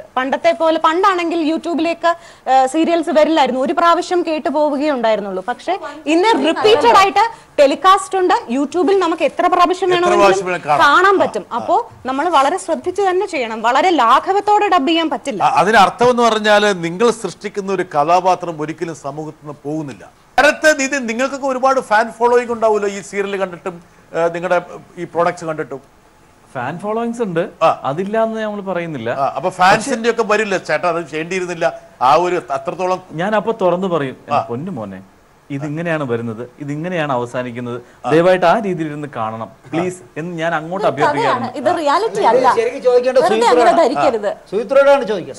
ഒത്തിരി ഫാൻസ് ഉണ്ട്, ഒരുപാട് ഒന്നുമില്ല. ഞാൻ ഞാൻ എല്ലാ ഇന്റർവ്യൂസിലും പറയാറുണ്ട്, ഞാൻ പലയിടത്ത് ചെല്ലുമ്പോഴും എന്റെ കൂടെ നിന്ന് ഫോട്ടോ എടുക്കാനും എന്റെ അടുത്ത് നന്നായി ചെയ്യുന്നുണ്ട്, നല്ല പെർഫോമൻസ് ആണെന്ന് മാത്രമേ എന്നോട് പറഞ്ഞു. അത് തിരിച്ചറിവുണ്ട് എന്നുള്ളതാണ്. ഉത്സവകാലമാണ് ഇപ്പൊ നടക്കുന്നത്. അതറിയില്ല. ഞാൻ ആദ്യമായിട്ടാണ് ഇത്ര വില്ലത്തികൾക്ക് ഈ പറഞ്ഞ നായികമാരെക്കാൾ കൂടുതൽ ഡിമാൻഡ്. ആ പ്രായത്തിലുള്ളവർ ഇത് കഴിഞ്ഞാൽ സുചിത്രയുടെ ഇടപാട് തീർന്നു. അടിക്കാനോങ്ങിയ വടി മിക്കവാറും ചേട്ടത്ത് കിട്ടാനുള്ള സാധ്യതയുണ്ട്. അമ്മൂമ്മമാരും കൊച്ചുകുട്ടികളും ആണുങ്ങളുമാണ് എനിക്ക് ഏറ്റവും കൂടുതൽ നമ്മുടെ ഏറ്റവും വലിയ ഇരകള് അവരാണ് നമ്മുടെ സുചിത്ര. പക്ഷെ ചില സ്ഥലത്തേക്ക് പോകുമ്പോൾ ആൾക്കാർ ഇതുവരെ എനിക്കും ഒരു മോശമായ ദുരനുഭവം ഉണ്ടായിട്ടില്ല. അപ്പൊ ആ വീടിന്റെ അവസ്ഥ നോക്കിയിട്ടാണ് സുചിത്ര പോകാറുള്ളത്. അല്ലല്ല, പൊതുവേദികളിൽ പോയാലും എവിടെ പോയാലും എനിക്ക് ഇന്ന് വരെ ഒരു മോശമായ നമ്മുടെ കഥാപാത്രത്തിന്റെ ആ ഇന്റൻസിറ്റിയെ എന്റെ കഥാപാത്രം എന്ന് പറഞ്ഞാൽ ഞാൻ ഭയങ്കര പൊസസീവ്നെസ് ആണ്. എന്റെ ഹസ്ബൻഡ് എന്റേത് മാത്രമായിരിക്കണം, അതിനു വേണ്ടി കാണിക്കുന്ന പരാക്രമങ്ങളാണ് അതിനകത്ത് കാണുന്നത്. അതാണ് എല്ലാ ഭാര്യമാർക്കും ഉള്ള സാധനം. പക്ഷെ അതിനുവേണ്ടി കാണിക്കുന്ന പരാക്രമം കുറിച്ച് കടന്നു ഈ ഭാര്യ അങ്ങനെ ആയിപ്പോയി. സുചിത്രയുടെ കഥാപാത്രം ചെയ്യുന്ന പരാക്രമം പോട്ടെന്ന് വെക്കാം. ഇതിനൊരു കുട്ടിയുണ്ട്, അയ്യോ ആ കുട്ടിയുടെ മുഖത്തെ ഗോഷ്ടി കാണുമ്പോ ഞാൻ ഇങ്ങനെ അറിയിക്കും, ഈ കുട്ടി വലുതായ എന്താവും അവസ്ഥ. ഇപ്പോഴേ ഇങ്ങനെയാണെങ്കിൽ പേടിക്കണ്ട, ആ കുട്ടി ഒരു 10 വർഷത്തേക്ക് വലുതാവില്ല. ആ കുട്ടി അങ്ങനെ നിൽക്കാനുള്ള സാധ്യത കാണുന്നത്. നിതിന്റെ വസ്ത്രധാരണ ശൈലികളും രീതികളും സ്റ്റൈലുകളൊക്കെ അനുകരിക്കുന്ന ചെറുപ്പക്കാരുണ്ടെന്നാണ് ആൾക്കാർ പറയുന്നത്. ഉണ്ട് ആൾക്കാർ ചോദിക്കും, ചേട്ടാ സ്റ്റൈൽ ആയി കേട്ടോ, അത് പറയാം. എന്നോട് പേഴ്സണലി മെസ്സേജ് പറയാറുണ്ട്, ചേട്ടൻ ഇന്നലെ ഇട്ട ഷർട്ട് പോരായിരുന്നു, വേറെ ഒരെണ്ണം യൂസ് ചെയ്യുന്നതായിരിക്കും നല്ലതെന്നൊക്കെ പറയാറുണ്ട്. മറ്റേ ഈ ലോ വേസ്റ്റ് പാന്റ് ഒക്കെ നമ്മൾ ഉപയോഗിക്കാറുണ്ട്. ഇല്ല, ഒന്നാമത് ആ ക്യാരക്ടറിന് പറ്റുന്ന കോസ്റ്റ്യൂംസ് നമ്മൾ സെലക്ട് ചെയ്യാറുള്ളൂ. ഒരു ഇൻവെസ്റ്റിഗേറ്റീവ് ജേർണലിസ്റ്റ് ആണ്, അപ്പൊ അതിന്റെ ഒരു അന്വേഷണാത്മകമായ പത്രപ്രവർത്തനാണ്. അതെ അതെ. അപ്പൊ ഞാൻ ആദ്യമായിട്ടാണ് ഇൻവെസ്റ്റിഗേറ്റീവ് ജേർണലിസ്റ്റ് 2 ഭാര്യ വേണമെന്നുള്ള കാര്യം അറിയുന്നത്. അതെ, നമ്മുടെ ഇടയിൽ ഒരുപാട് അന്വേഷണം നടത്തിയിട്ടുള്ളതാണ്. പക്ഷെ ഇങ്ങനെ ഒരു സംഭവം, ഈ ഒരു ഘടകം ഈ സീരിയൽ നേരത്തെ വന്നിട്ടെങ്കിൽ ആലോചിച്ചു. ഇതിനപ്പം ഇത് താങ്കൾ നിറഞ്ഞ് ആസ്വദിച്ചുകൊണ്ടിരിക്കുകയാണ് താങ്കളുടെ ആവേശം. എന്റെ ക്യാരക്ടർ ഞാൻ എൻജോയ് ചെയ്യുന്നുണ്ട്. പുറത്തുനിന്ന് കിട്ടുന്ന ഫീഡ്ബാക്സ് ഒക്കെ വളരെ സ്വീകാര്യമാണ്. ഇനീഷ്യലി കുറച്ച് പ്രശ്നങ്ങളുണ്ടായിരുന്നു, കാരണം അതിനൊരു നെഗറ്റീവ് ഷെയ്ഡും കൊണ്ടായിരുന്ന ഒരു ക്യാരക്ടറാണ്. കാരണം രണ്ടാമത് കല്യാണം കഴിച്ചിരിക്കുന്ന കുട്ടിയുടെ അത്രയും അടുപ്പമൊന്നും കാണിച്ചിട്ടുണ്ടായില്ല. അപ്പം ഞാൻ ഇങ്ങനെ പുറത്തൊക്കെ പോകുമ്പോൾ എന്നോട് ചോദിക്കാറുണ്ട്, അവർ ഈ പ്രായമായിട്ടുള്ള അമ്മമാരൊക്കെ വന്നിട്ട് പറയാറുണ്ട്, മോനെ ആ കുട്ടിയോട് ഇച്ചിരൂടെ മയത്തിലൊക്കെ പെരുമാറണം എന്നൊക്കെ വന്ന് പറയാറുണ്ട്, ചില ഉപദേശങ്ങൾ. അപ്പം ഞാൻ പറയാറുണ്ട്, അമ്മ ഇത് ഇങ്ങനെയാണ്, ഇതൊരു സീരിയലാണ്, സീരിയൽ മുമ്പോട്ട് പോകണമെന്നുണ്ടെങ്കിൽ ഇങ്ങനെയൊക്കെ വേണം. ശരത്താണെങ്കിൽ കുറച്ച് വളഞ്ഞിട്ട് എന്റെ പൊന്നുമോനെ തീർച്ചയായിട്ടും ഇല്ല, ശരത്തേട്ടൻ പറഞ്ഞതിൽ കാര്യമുണ്ട്, ശരത്തേട്ടൻ പറഞ്ഞതിൽ കാര്യമുണ്ട്. എനിക്കും പേഴ്സണലി മെസ്സേജസ് ഒക്കെ വരുമ്പം എന്നോട്, അപ്പം ഇതിനകത്ത് മെയിൻ പ്രശ്നം എന്താണെന്ന് വെച്ച് കഴിഞ്ഞാൽ കോളേജിൽ പോകുന്ന ആൺകുട്ടികൾ പോലും സീരിയലിൽ നിന്ന് കാണുന്നുണ്ട്. എനിക്ക് വരുന്ന മെസ്സേജസിന് ഞാൻ സീരിയൽ ചെയ്തു തുടങ്ങുന്ന സമയത്ത് ഞാൻ വിചാരിച്ചു എന്തെന്നാലും അങ്ങനെയുള്ളവരൊന്നും കാണാൻ പോകുന്നില്ല എന്നാണ് വിചാരിച്ചിരുന്നത്. പക്ഷേ കോളേജിൽ പോകുന്ന ആൺകുട്ടികൾ പോലും ഇരുന്ന് സീരിയൽ കണ്ടിട്ട് എനിക്ക് മെസ്സേജസ് അയക്കാറുണ്ട്. എന്റെ മോനെ നിതിനായാലും റിമോട്ട് അമ്മമാര് കൊടുക്കണ്ടേ, നിർബന്ധരാകല്ലേ അവിടെ ഇരുന്നിട്ട്. അതായിരിക്കാം. പക്ഷെ അവര് ഡീപ്പായിട്ട് ഇതിനെ പറ്റി സ്റ്റഡി ചെയ്തിട്ടാണ് എനിക്ക് മെസ്സേജ് അയക്കുന്നത്. ഇന്ന പോലെ ടെക്നിക്കൽ പെർഫെക്ഷൻ വരെ അവർ പറഞ്ഞു തരാറുണ്ട്. കറക്റ്റ്. ഒരു പക്ഷേ സംഗീത ഈ അടുത്ത കാലത്തായിട്ട് നമ്മുടെ സീരിയലുകളുടെ സാങ്കേതികപരമായിട്ടുള്ള മേന്മയിൽ ഒരുപാട് മാറ്റം വന്നിട്ടുണ്ട്. ഒരു കാര്യം സംഭവിച്ചു, നമ്മൾ ബംഗാളിലും മറ്റേ മറാഠിയിലും തമിഴിലും തെലുങ്കിലും ഒക്കെ ഉള്ള കഥാപാത്രങ്ങളെയും കഥകളെയൊക്കെ അതേപോലെ നമ്മളിങ്ങോട്ട് പറിച്ചു നടുകയാണ്. ചില അവിടെ സക്സസ്ഫുൾ ആയി എങ്കിൽ ഇവിടെ സക്സസ്ഫുൾ ആകുമെന്നുള്ള ഒരു ധാരണ ഒരു പക്ഷേ ശരിയാണ് താനും. പല പോപ്പുലർ സീരിയൽസും സ്വാഭാവികമായിട്ടും അവിടെ നിന്നുള്ള റീമേക്ക് എന്നുള്ള കാര്യം പലർക്കും അറിയില്ല അത്രത്തോളം. അപ്പോൾ അതിൻ്റെ അർത്ഥം എന്ന് വെച്ചാൽ ഇത് അവിടെ കാണുന്ന അമ്മമാർ ഇവിടെ കാണുന്ന അമ്മമാരും തമ്മിലുള്ള ഇത്രത്തോളം നമ്മൾ ഈ 100 വർഷം മുമ്പിലാണ് കേരളം സഞ്ചരിക്കുന്നതെന്നൊക്കെ നമ്മൾ അവകാശപ്പെടുന്നുണ്ടെങ്കിലും ഈ സീരിയലുകളുടെ കാര്യത്തിൽ അങ്ങനെ ഒരു യാതൊരു അവകാശവാദവും നമുക്ക് പറയാൻ പറ്റാത്ത സിറ്റുവേഷനാണ്. ഇല്ല സംഗീത? ആണ്. റീമേക്കുകൾ അതായത് ഒരു സ്ഥലത്ത് ട്രൈഡ് ആൻഡ് ടെസ്റ്റഡ് ഫോർമുല ആണെങ്കിൽ ഇവിടെയും അത് വിജയം കാണും എന്നുള്ള ഒരു ആറ്റിറ്റ്യൂഡിലാണ് സ്റ്റോറീസ് പലപ്പോഴും റീമേക്ക് ചെയ്യുന്ന ചാനൽസ് ചൂസ് ചെയ്യുന്നത്. അത് ഓരോ കൾച്ചറിലേക്ക് അഡാപ്റ്റ് ചെയ്യുന്നുണ്ട്. പക്ഷേ ഇപ്പൊ ഹിന്ദിയിലുള്ള നമുക്ക് അതേ കൾച്ചറിൽ അതേ സിറ്റുവേഷൻസ് ഇവിടെ ചെയ്യാൻ പറ്റില്ല. പക്ഷെ അത് മാത്രമല്ല, ഇപ്പൊ പണ്ടൊക്കെ സീരിയലുകളിലൊന്നും പാട്ടുണ്ടായിരുന്നില്ല. ഇപ്പൊ സീരിയലിലൊക്കെ നല്ല പാട്ടുകളും അതിന് ചിത്രീകരണങ്ങളൊക്കെ വന്നു കഴിഞ്ഞു. അപ്പം അത്രത്തോളം നമ്മുടെ എന്താ പറയാ സീരിയലുകളിൽ സാങ്കേതികപരമായിട്ടുള്ള മേന്മയുണ്ട്. പക്ഷേ ഉള്ളടക്കത്തിന്റെ ആ സ്വഭാവത്തിൽ എത്ര കണ്ട് മാറ്റം. ഒരു ചാനൽ പിടിച്ചിരിക്കുന്ന തന്നെ തെലുങ്ക് തമിഴ് ദൈവിക സീരിയലുകൾ എടുത്ത് മലയാളത്തിൽ ഡബ് ചെയ്താണ് ഇപ്പൊ ഒരു വലിയ ചാനൽ ഇപ്പൊ നിലനിന്ന് പോകുന്നത്, റേറ്റിംഗിൽ പോകുന്നത്. അതുകൊണ്ട് മാത്രം നമ്മുടെ ചർച്ച അവസാനിപ്പിക്കേണ്ട സമയമായിരിക്കുന്നു. ഒരു പക്ഷേ കിഷോറിനെ കൊണ്ടൊരു പാട്ടും പാടിപ്പിച്ച് നമുക്ക് അങ്ങോട്ട് അവസാനിപ്പിക്കും. കിഷോറെ. പാലോ പാലോ നല്ല നടപ്പാലം, അപ്പന്റെ കൈയും പിടിച്ച് നടക്കണ നേരം, ആയോരു പാലത്തിന്റെ തൂണീമേന്ന് പൊന്നോ എന്നൊരു വിളിയും കേട്ട്, ആയോരു പാലത്തിന്റെ തൂണീമേന്ന് പൊന്നോ എന്നൊരു വിളിയും കേട്ട്, എന്താണപ്പാ വിളിയും കേട്ട് എൻ്റെ അമ്മ വിളിക്കണ ഒച്ച പോലെ, എൻ്റെ അമ്മ മണ്ണോട് മണ്ണായെന്ന് അപ്പൻ തന്നല്ലേ പറയാറുള്ളൂ, അപ്പൻ തന്നല്ലേ പറയാറുള്ളൂ. പാലോ പാലോ നല്ല നടപ്പാലം, അപ്പന്റെ കൈയും പിടിച്ച് നടക്കണ നേരം, ആയോരു പാലത്തിന്റെ തൂണേമെന്ന് പൊന്നോ എന്നൊരു വിളിയും കേട്ട്, പൊന്നോ എന്നൊരു വിളിയും കേട്ട്. നമ്മുടെ പരമ്പരകൾ പമ്പരങ്ങളാകുമ്പോൾ ഇതാണ് ഞാൻ മലയാളിയിൽ നമ്മൾ ചർച്ച ചെയ്തത്. നമ്മുടെ സീരിയലുകൾ എത്ര കണ്ടാണ് നമ്മുടെ യാഥാർത്ഥ്യങ്ങളെ പ്രതിഫലിക്കുന്നത്, ആ പ്രതിഫലനം എത്ര കണ്ട് നമ്മുടെ പ്രേക്ഷകർ മനസ്സിലേക്ക് ആവാഹിക്കുന്നു. പല വശങ്ങളും ഈ ചർച്ചയിൽ വന്നു. ഒരുപക്ഷെ പ്രേക്ഷകരെ കുറച്ചും കൂടി പക്വമതികളാക്കാൻ വേണ്ടി ഈ ചർച്ച സഹായിച്ചു എന്ന് ഞങ്ങൾ വിചാരിക്കുന്നു. ഈ ചർച്ചയിൽ പങ്കെടുത്ത എല്ലാവർക്കും നന്ദി, നമസ്കാരം.